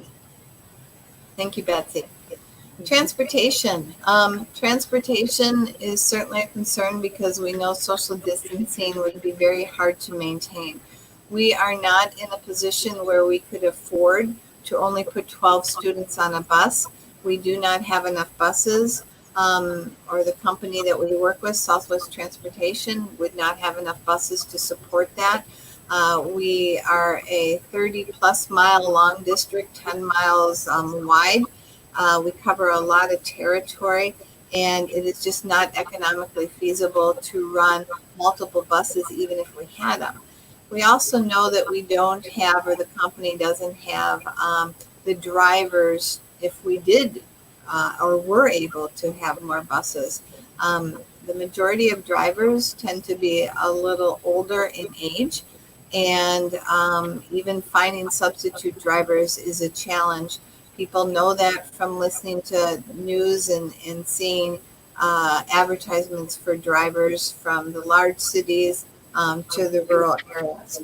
So our plan is to put one student per seat when possible. However, students from the same family or the same household are welcome to sit together. So that would help immensely in allowing more students to be on the bus. So when the bus is not full, we'll do social distancing as much as possible within the bus.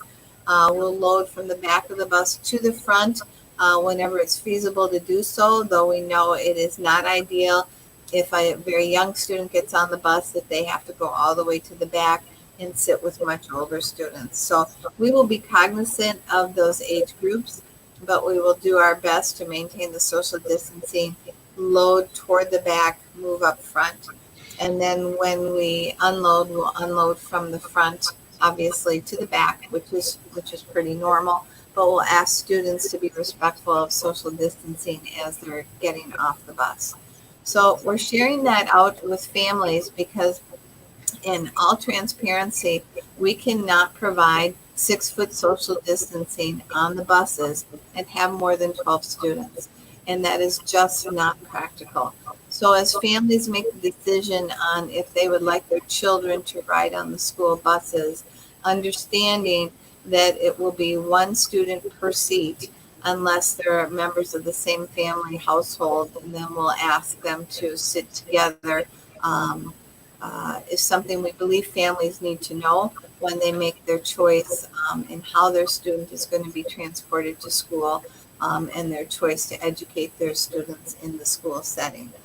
We will require face coverings because we can't maintain that 6-foot social distancing on the school buses. And so students will be expected to wear a face mask or a face covering while on the bus. We really truly need students to understand that and parents to help with that understanding, because the driver's eyes really need to be on the road, not looking in the mirror trying to assess who's got a face covering, who's got a face mask on, and who doesn't. This is a effort for all of us to ensure the safety, well-being, and health of everyone. And it's essential that we communicate that with our students so that they understand the importance of wearing those masks in these settings. Buses will be disinfected following each AM and PM route. Students who have special needs that have an IEP will work with their families for accommodations if they aren't able to wear a mask or sustain wearing a mask that is required. So we will work to try to find solutions if there are problems. Self-transportation, if parents are interested in transporting their own children or plan to do so to and from school, or are going to allow their high school age driver to transport themselves or their siblings to and from school, we would appreciate knowing that. That will be one of the questions on the survey when parents are asked to make a determination if they will send their children back for in-school learning, or if they're going to do the remote learning or the virtual charter school. And the questions on transportation will be there as well, so that we understand the number of passengers that each bus will carry on the routes. Drop-off and pickup zones, I would just mention that those may need to be modified. So we ask for people's patience, because if there is more self-transportation going on, we're going to have to work vehicles in with buses and how kids get in and out of school buildings. So we're all going to need to work together on that. Social and emotional health. This has been. Hey, Lindsay, Yeah. I just want to interrupt just for a second, please. Just on the transportation page where we talk about face coverings, we say they will be expected. And then when you go back 2 pages and where we talk about day-to-day, we talk about students are going to be required.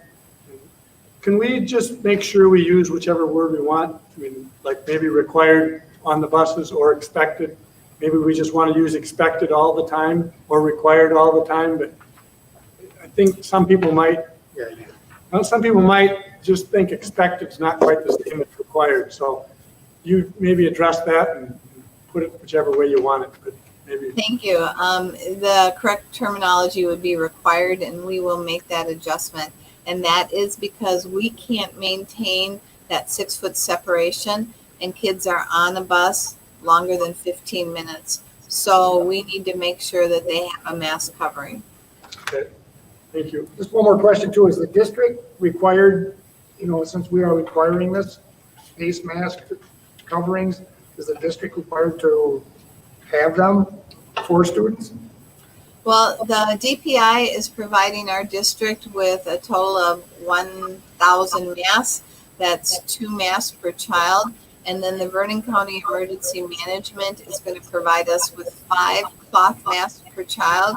So each one of our students will be given 7 cloth masks, which would allow them to wear a mask on a given day, have a backup mask if one gets dirty at school, and then be able to have enough to take home to get washed out so they have new masks the next day.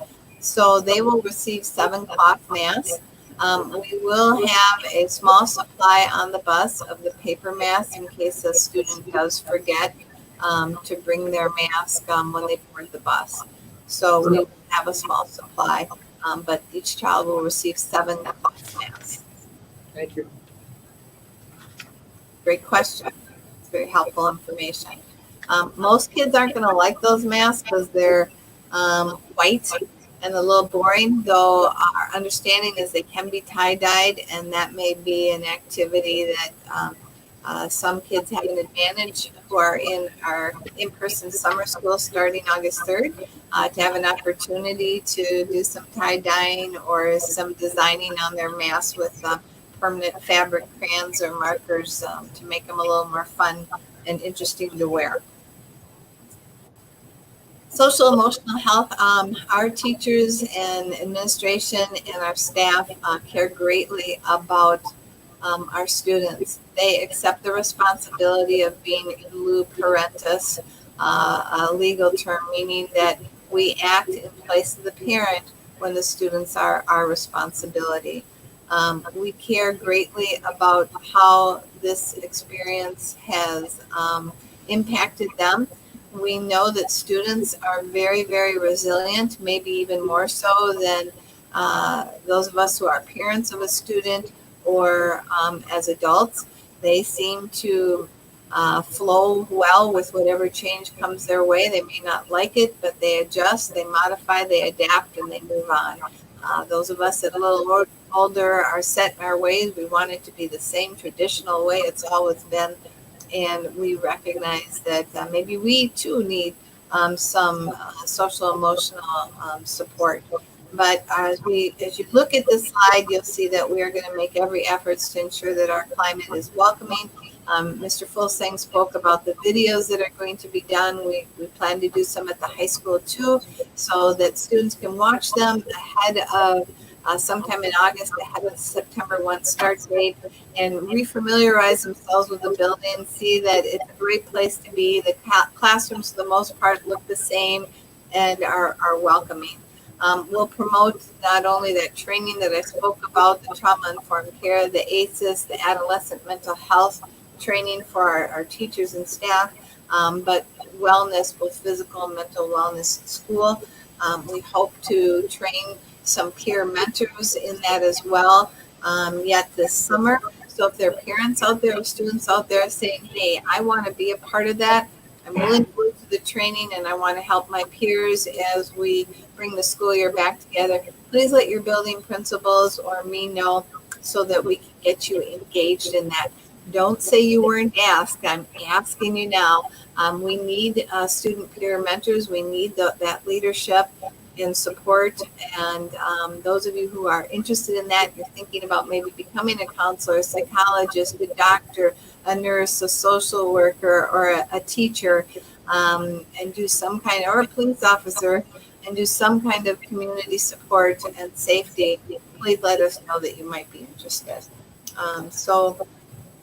We will be doing those. We're looking at early outreach. When we do that parent survey at the end of this week or early part of next week, we'll be asking for parents to help us identify if their children need any social emotional support as they return to school, or if they continue with remote learning. Again, our counselors, both Kirk Gaylor at the elementary and Jenny Rappringer, as well as Mrs. Moline, our Pupil Service Director, can direct families to not only our own school supports through our school psychologist, school nurse, but through the county social workers and supports in other medical clinics. Symptom screening. This is a partnership to help prevent the spread of COVID-19 or any communicable disease. And we're asking that screening begin first at home with our parents. Our parents are the first line of defense. They know if their child is feeling off better than anyone else on a given morning. And so that we are asking parents to do that daily screening. Ask your child how they're feeling. Do they have any symptoms that they're sharing with you that align to COVID-19? Take that temperature daily of your child, and then make the decision if they have symptoms or a temperature to keep them at home. Certainly call in so that we understand what's going on and share that information with us. If a child does come to school and then does complain of not feeling well, we will then conduct the screening at school at that point, and with any temperature or symptoms, we'll be contacting parents or guardians to pick up their child. We will also provide families with a pamphlet on how they can go about and where they can go to get COVID-19 testing. The same holds true for our staff. We expect our staff to do self-screening at home, and if they aren't feeling well, then not to report to work as well. Or if they do come to work and they start to feel ill, that they too go to us so that we can note the symptoms, have them be in an isolation room until they can safely go home themselves, either drive themselves or have some family member pick them up. Okay, I'm going to lower this and just pull up this. I really want to share with the community and those who are watching the program or the school board meeting right now to understand that this has been a work in progress and that it started toward the end of the school year. And so our school board did have this plan earlier. And I want to make sure I got the right one opening up here. Yeah, and I am going to move it over here. Are you able to see this, or do I have to try to close this one and show? Yep, there it is. Can you see this one that says Health and Wellness Protocol at the top of the screen? We can't read it, but We can see it. Can't read it, but you can see that there's a document there. Okay. This is a document that the school board saw in June, and it covers health and wellness protocols very specifically. On that document, where we outlined in considerable detail protocols for self-check symptoms, prevention and self-protection, monitoring, facilities infection control, consultation with area health departments, determining supply lists. We also spoke about training back in June, health and safety training in general, custodial training, teachers and staff, which also included the DPI mandatory training meetings, the Department of Justice school safety plan that we received 2 grants for. We're required to train our teachers and staff not only in mental health first aid, which we did voluntarily, but now as a requirement, 10% of our staff have to be trained in adolescent mental health. Desoto was scheduled to host that August 17th and 18th. It is now going to be in a online virtual live chat format similar to what we're doing right now. So at least 10% of our staff will be taking part in that. The other component of our initial plan was on learning environments, maintaining a self-learning environment, the protocols we have in place, including modifying layouts in the room, scheduling adjustments from bus arrivals to departures to scheduling luncheons and transitions between classes. Again, more supply list determination on everything from hand sanitizer to PPE equipment. Took a look at academics, how we're going to educate, what our options might be there. Our reentry plan to set expectations for students coming back into the building and parents, so everyone clearly understood how we would handle the remote learning, and how we would also train and provide support for parents and students who are electing that remote learning option. Professional development for our teachers in a multitude of areas. That you can see that there's bullets there, but I don't want to spend a lot of time on this right now because we did so in June. The ordering of technology equipment and ensuring that parents who don't have internet at home can provide hotspots or hand out hard copies for their students. Equipment and software services, virtual etiquette, that training of students how to act appropriately when on camera, and handbook policies and guidelines that are being modified and adjusted to COVID-19. And communication, we spoke a bit about that earlier. Registration will be via mail now, so we will not have an in-person registration on August 10th anymore. I will say that we still have scheduled our 8th grade promotion for that evening at 7 p.m. and information once we clear with the health department. Our plans for that will be going out shortly to parents, but that date is still holding for the 8th grade in-person promotion. Again, more surveys that we spoke about will be conducted. The use of social media. We do have a school district Facebook page that has been developed by Mr. Fulsang and Mrs. Moline, and they may talk about that later. The use of school messenger, and again, visitor restrictions. Transportation, I just went over. Encompassing student learner needs was included in the plan, but promoting our services, our holistic learning environment, and any training that we need. Surround care was touched on. Again, face masks will be required. Food service in school, that will look a little differently. Betsy may touch on that a little bit more in her report, but we may be having food service outdoors when the weather is nice, in the gyms, cafeteria, and in classrooms to maintain that social distancing. Event food and concessions, the recommendation by the health department is that that is extremely limited to prepackaged food items. So you will not likely see the hot dogs or the grilled sandwiches or even the popcorn anymore at events where we can have events and where we can have concessions. So that is certainly a part of what we did. And I think there's one other document that I want to show you. This document here, if you can see that document, last week in our Vernon County Superintendent's meeting, which was organized by the Vernon County Emergency Management Department, Brandon Larson, who's done a terrific job of getting information to us and providing support.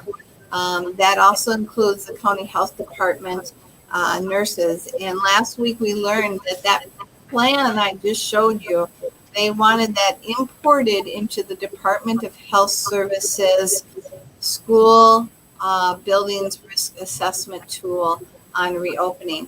And so Opal Hostard, our school nurse, Mrs. Moline, and myself worked on this, and we have incorporated that plan that I just shared with you into this document. We have shared that document out with the Vernon County Health Department, and I'm really pleased to share with you the response that I got. We were the first school district in our county to submit that to the county, and the response we received was that the county nurse had read through this. We did an amazing job, and she sent it on to core council for review. So it's now going to the state level for a review.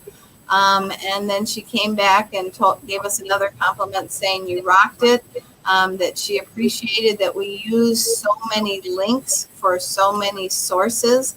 Again, it's on for review. So I really want to extend my sincere appreciation to Opal and Karn for their work on this with me. But why this thing is so important is because it should reinforce to our parents, to our students, and to our teachers and staff that we have been very thorough in our considerations, because we were able on the right side of this document to indicate what we are doing as a school, because the left side of the document, the elements to be assessed, are what the state said we needed to do. So we have information in here on visitors, non-essential person restrictions. And if we are a district that is in that moderate to very high to severe level, we will be putting those in place, those restrictions in place. Self-check symptoms information will be communicated out to individuals that are coming to our school, whether they're staff, whether they're students, or whether they're essential visitors. So this document is very detailed, and I would ask the school board president and the school board if you would like me to go through it item by item, or if you would just understand that as soon as it's approved by the state, that we would be distributing this out for the public to see. So I can go through item by item, and we can have a 3-hour presentation like some schools. I think it's unanimous that we can post this on our website, and that all of those that are watching will know that it's there to be used as a resource, and that the board has had this document in their possession for some time. So we appreciate your thoroughness and are ready to move on. Is that right? Yes. That's right. Okay. I will just highlight the components so people know the components of it. The first component was general information about the school. The second component dealt with visitors and non-essential person restrictions. The third component was education, monitoring, and screening staff. Why you see a yellow mark for policies is because we are still cross-referencing our policies to make sure they're aligned with our plan, and new policies will be heading to the policy committee. So before board members leave, I'm going to need to know who can meet next week with our Neola representative to work on those. The next section of the plan The fourth section was education, monitoring, screening, and cohorting, or that potting or grade level grouping of students. You can see the information that we had to respond to again on the right. Availability is the fifth section of PPE and other essential supplies, because without disinfecting and PPE equipment, we would not be in a position to be open. The sixth section is infection prevention and control practices. Again, you can see the practices we have in place and our references to our training documents. The seventh section is on communication and how we will go about doing that. And we talked again about the school messenger, how important that will be, how important board meetings are for people to join in and pay attention to. The eighth section is the health office management. You know, how are we going to monitor students? How are we going to take care of them if they're sick? And then the ninth section is on closure, which just has to do with working in collaboration with local health officials, shifting from traditional in-school learning to that remote learning if we have to, as a class, as a school, or as a district, and how that will be communicated. So just wanted you to see the work that was done by request of importing that document in there as well. So I will stop sharing and take any questions or invite my administrative team to take questions from members of the board. Anybody have any questions? I got it all. If I spoke out of turn before, you guys just stand up and speak your piece. Okay. Thank you very much. That was a fantastic, comprehensive presentation with an imaginable amount of effort. And thank you, Lindsay and board, and, you know, and your committees and all the rest of the administration, because I think it's the best presentation that will go on in this area. I really do. I really do. I think it's the best plan, and I really appreciate all that. So thank you very much. Thank you. And that was certainly a joint effort of the board, and as you mentioned, the administrative team and our amazing staff and faculty who want to make sure that when kids come back to school, it's as safe as possible learning environment for them. So are you looking for a plan, a motion then to have this plan approved at this moment? Yes, we would appreciate that. Would I say that the plan will be approved and will be implemented at times when the students come back to school? The students in the building, would that be okay? Well, that certainly would be, because that is for the reopening of the school year plan, so that would be very appropriate for it to begin on September 1st, though we are taking measures for summer school. It'll be, when you have Jumpstart going in a building, it'll be there too, but when the buildings are not in use and it's just administrative, you all have your own rooms and your own, you guys can, there's only 6 or 7 people in the building, I think you can social distance. Yeah, the wearing of masks is, if you are in your own office and there's no one in your office with you, then people could have what you call that mask break, where you take your mask off and you wouldn't have to have it on. Okay, so we'd ask for a motion then to approve the plan as presented. Motion by Jess, seconded by Kevin Walliser. All those in favor? Aye. Opposed? Motion carries. Thank you very much once again. So our next item is the Employee Handbook Part 1. Okay, I'm going to share again, but it shouldn't be quite so long or quite so bad. Share screen. Share screen.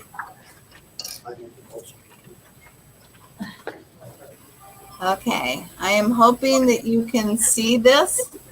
I'm hesitant to make it bigger because the last time I did it, Dwayne and Karn showed up. I must have done something wrong. But the Employee Handbook has multiple sections. The Employee Handbook, we began work on that over a year ago, maybe closing in on 2 years, because our current Employee Handbook is very outdated. It is not as thoroughly connected to state and federal guidelines, policies, and procedures. And so we believe it's important now that this district has completed a thorough review of all school district policies that our handbook reflects those new policies. So the first part of the handbook is the largest section, and it deals with provisions for all staff.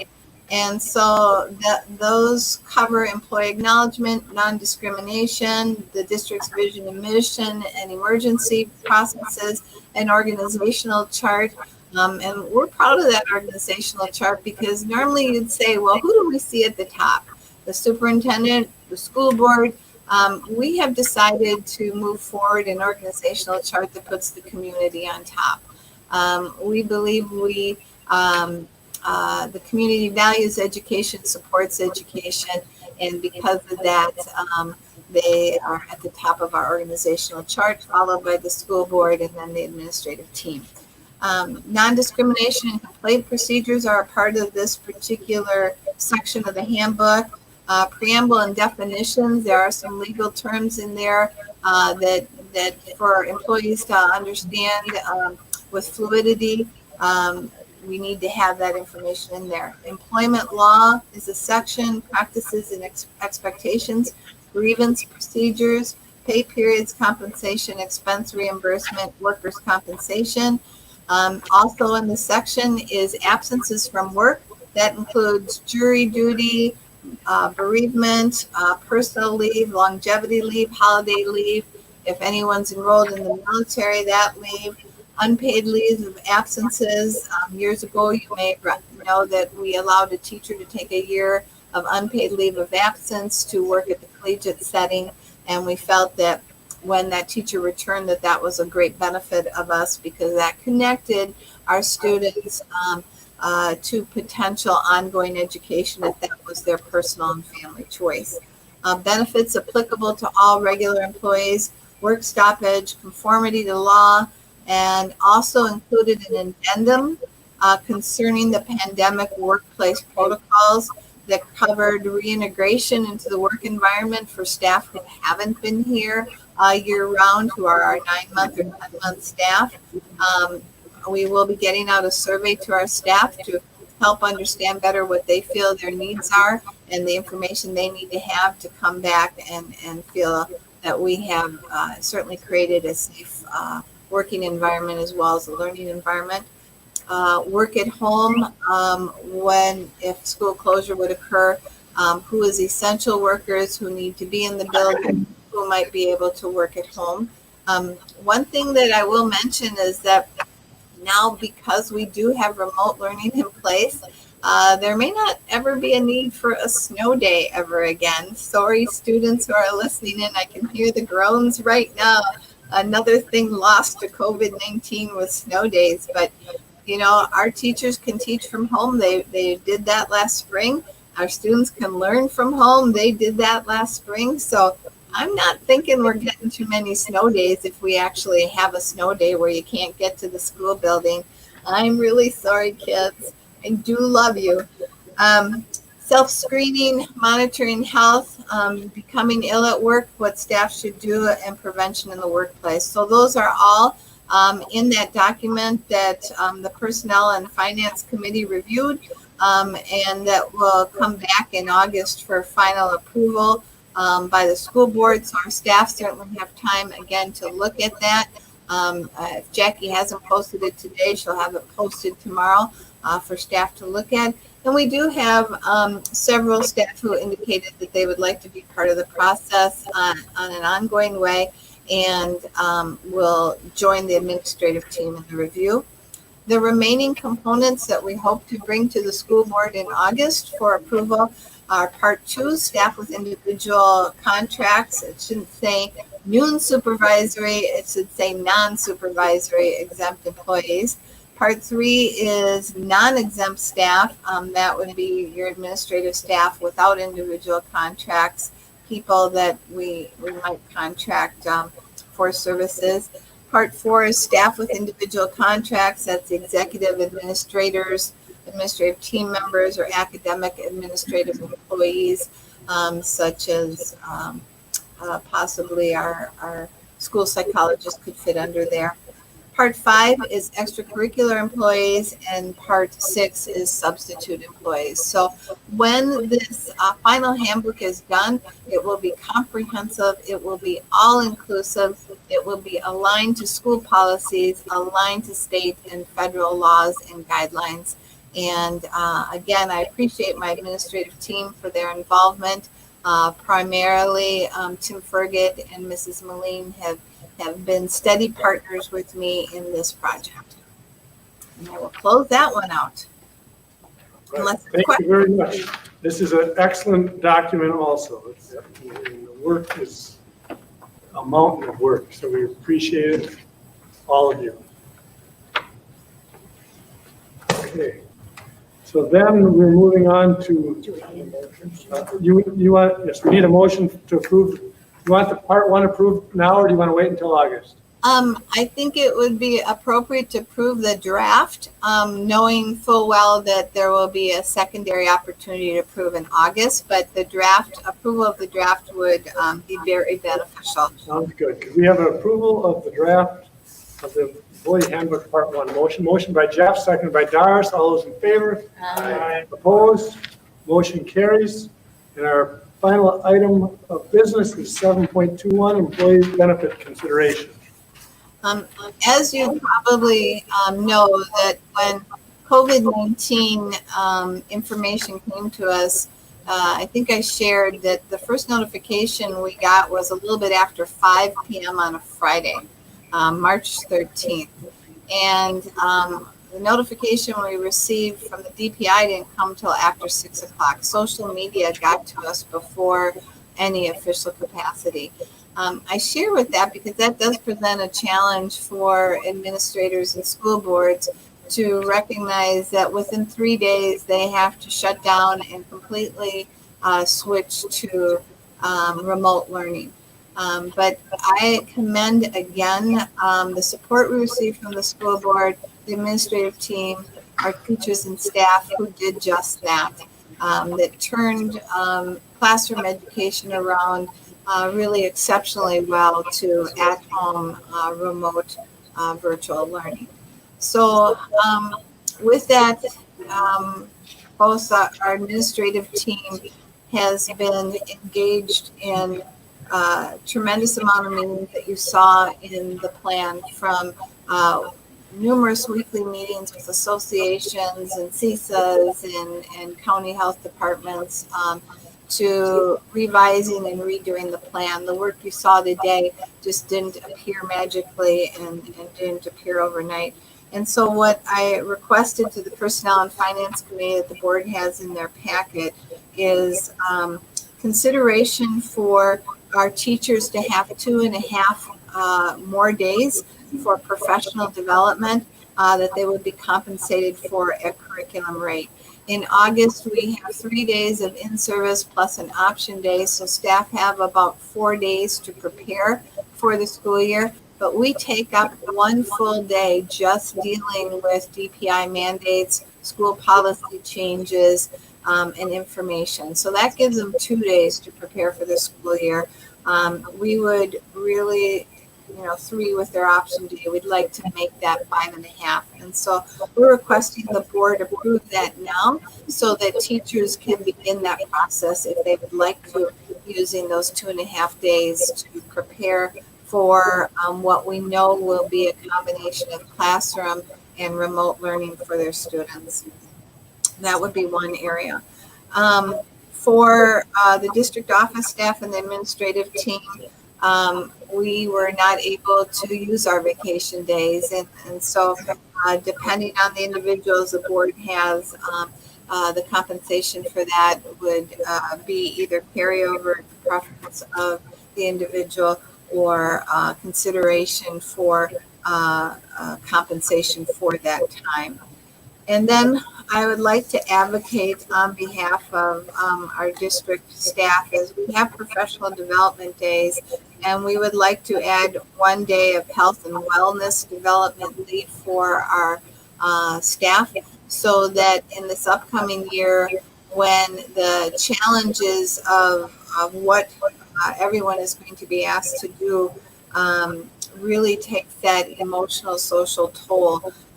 We would like to provide that leave opportunity uniformly for everyone with advance notice to their supervisor, available substitute. If they need a substitute, that we can find a substitute for that day that they would take for that health and wellness development. So we would ask for those considerations. In addition, Mr. Fulsang, typically when Mike Chapis was here, he had a summer school contract. That wasn't issued to Mr. Fulsang, but with the in-school upcoming Jumpstart program, we would like to have him receive that prorated amount for those 2 weeks. So you have that in your packet. Jenny Rappringer, our middle high school counselor, has been working diligently with Mr. Fergus, primarily with him on the master schedule, and due to the pass-fail component of fourth quarter, has been manually adjusting grades that teachers did not have the ability to access to make those pass-failure adjustments because the system is used to either an A, B, C, or D, or it's used to a standard grade. The work she's doing, we would like for this year only to give her additional extension to her contract of 8 additional days for her summer contract. She normally has a summer contract that allows for time at the end of the school year and at the beginning of the school year, but we are anticipating the need for 8 additional days there. Kurt Gaylor, who is our elementary counselor, has very generously offered to assist us with reopening planning and that social emotional component. And so we would request that he have a one-time summer extended contract for a total of 5 days to occur between now and the start of the school year. So you have those in your packet as well. And that should be, that should cover everything that you have, unless you have some questions. Questions, anybody? If not, then I'd ask for a motion. Oh, go ahead, Jess. I make a motion. Okay, Jess is making a motion to approve these employee benefit considerations as presented and seconded by Brent. All those in favor? Aye. Opposed? Motion carries. Thank you all. We got more than our, we got a great deal for all the effort you guys put in. We really appreciate it. We couldn't ask for more dedication, I know that. So we're on to reports. I guess you guys can go in whatever order you would like. Okay, I will invite Mrs. Oh, no, Tim. Done with you, Carl. You take a breath. Go ahead, Tim. You were Karen or Tim, get it? I don't really have that much. Mr. Grotting did a tremendous job. He's going to say straight to face. Nice to hear from you, Karen. I just wanted to mention that we did have graduation and it was it was a tremendous setting. I appreciate everybody's effort in putting that together. And helping set the scene because it was great. So it'd be nice if we could do graduation outdoors more often because it was a really nice time. You just want another chance with the balloons, Tim. I've already fired myself from balloon duty. So, but thanks for your help. Other than that, we've just been, as Mrs. Groning mentioned, we're cleaning up some grades from last year and really preparing for next year. So thank you for all your support, and I'll turn it over to Mrs. Groning or Mrs. Medina or Mr. Folsey. Go ahead, Karen. Perfect. Well, as everyone's heard, it's been an extremely busy summer around here. In addition to all the things that have already been presented, since the last school board meeting, I've collaborated with our other people in other places, including Toledo, where some of our contracted services go, and CISA to continue to carry out those efforts as the school year gets underway shortly. Since the last school board meeting, I've had only one IEP meeting. I've continued to collaborate with private schools on our CARES funding, which is hopefully headed our way, and the first step of the process is approved. So we're excited for that and appreciate their collaborative efforts with our district. Worked on finalizing the 2019-2020 budget allocations for federal allocations for all those revisions as we move into the next school year and have those preliminary budgets in place. Also completed the Title I end of the year report, and the most nerve-wracking parts of all this right now is talking about the re-entry to school, making sure I've counted all the bottles of hand sanitizers, the boxes of gloves, and continuing to assess that situation daily with all the rest of the administrative team to ensure adequate supplies. And moving on to student schedules as we look forward into the 2020-2021 school year.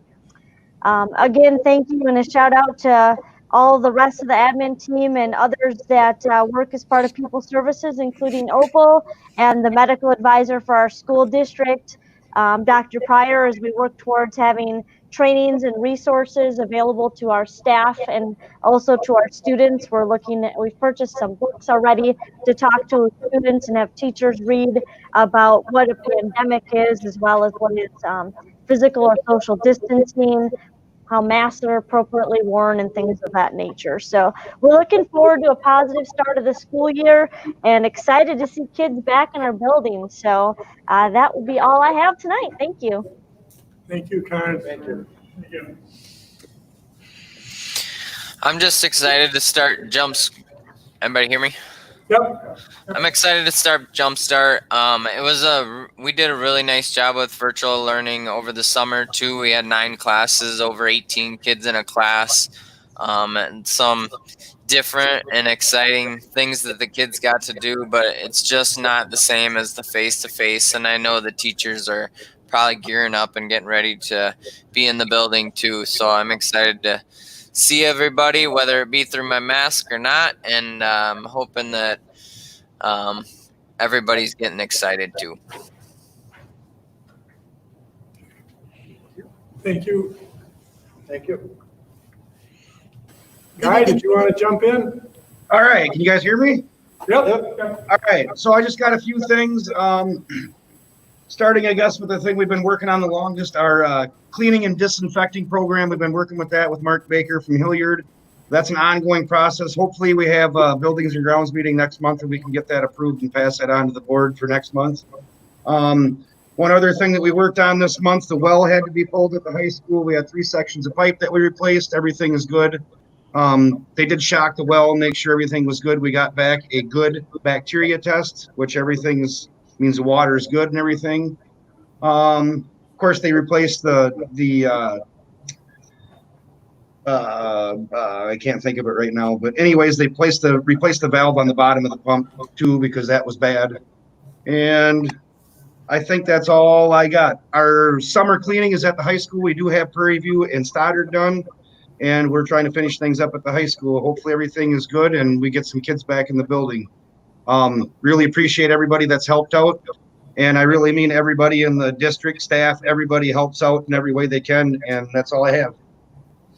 Thanks, Guy. Betsy? All right, can you hear me? Yep. All right, back to summer school in June. We served about 5,700 breakfast and lunches during that time frame, which was, I consider pretty good. So I'm glad families took part in that.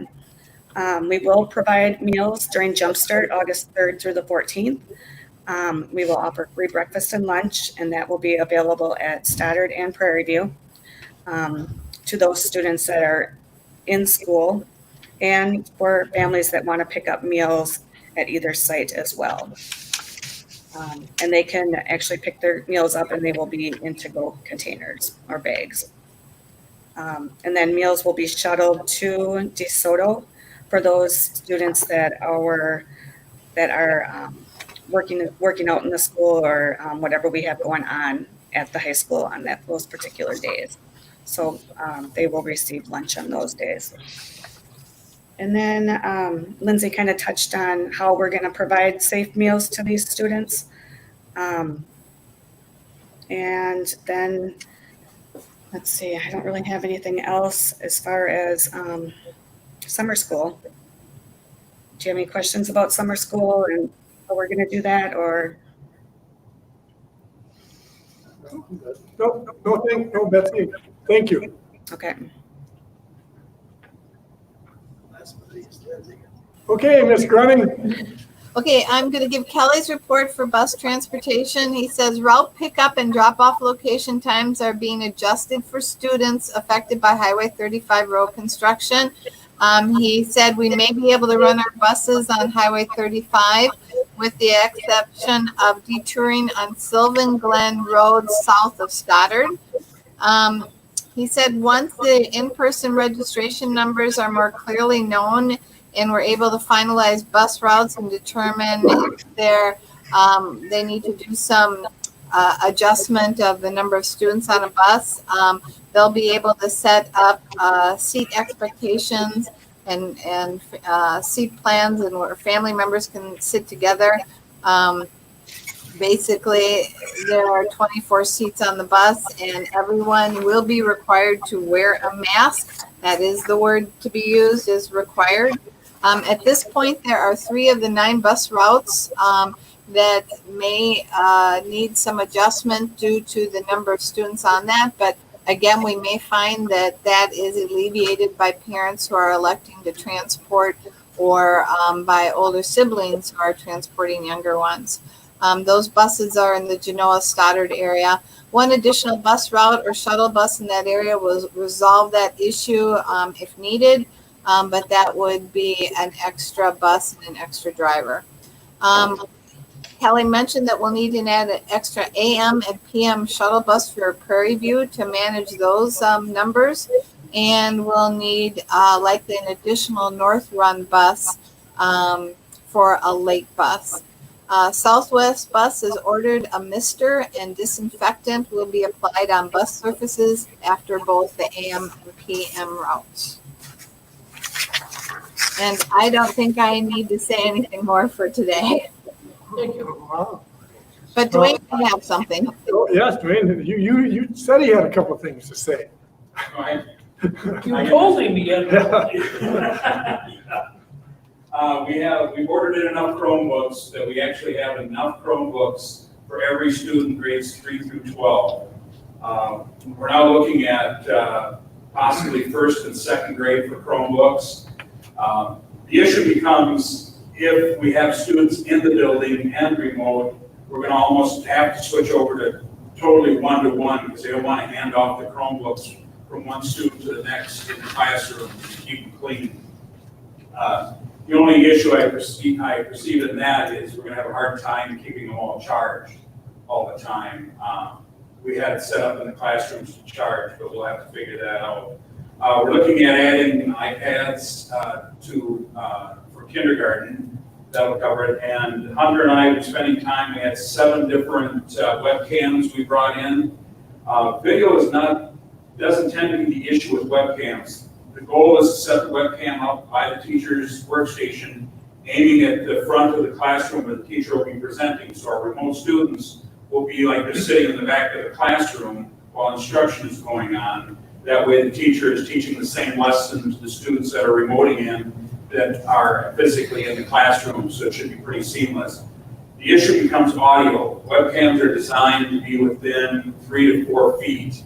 So we've been testing the audio quality from being in the back of the classroom, and we've narrowed it down to a couple of them. But once again, it's really hard to find webcams at a decent price at the moment. Stuff that I was paying $20 for before COVID are now $50 a piece, and a lot of them are over $100 a webcam.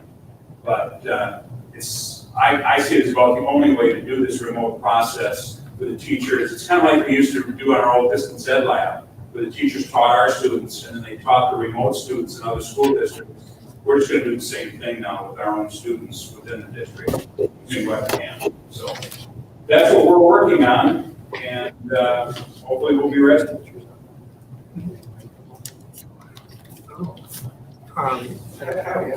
Yeah, Mr. Hunter, does he get compensated in any way? Yeah, he's on payroll now. Yeah, well, that was just a question. I had. We don't pay him a ton, but. Well, I didn't.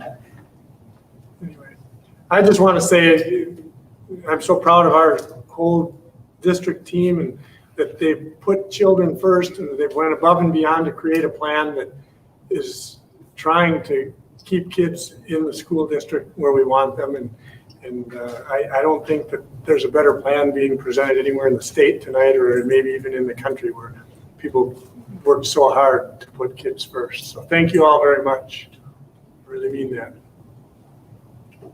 So anyway, we did have some correspondence.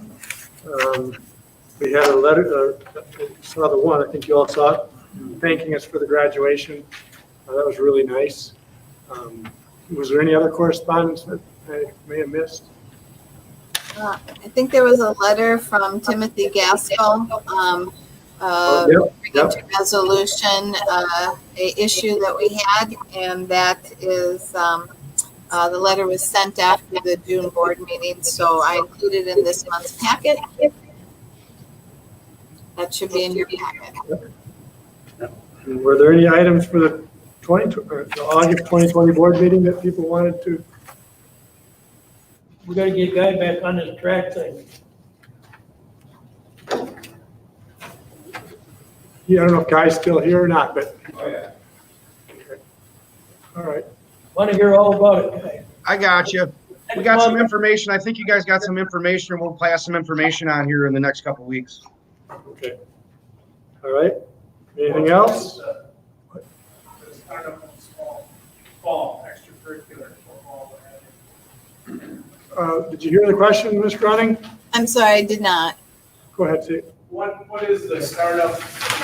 How are we going to Status. handle extracurricular activities as well? Football, volleyball. Well, that is still up in the air. A survey was conducted in conjunction between the Wisconsin Association of School District Administrators and the WIA that asked statewide superintendents to weigh in on, do you want fall sports to start on time? Do you want fall sports to be start on time but have a shorter season? Do you want fall sports to start later, such as the middle of August? That survey has gone to the WIA at the end of last week. The WIA reported that it would be local control to decide what schools wanted to do or not do. They heard very resoundingly that the majority of superintendents were not happy with that because it was pitting one district against another. Students were saying, I'll move to another district where they'll let me play.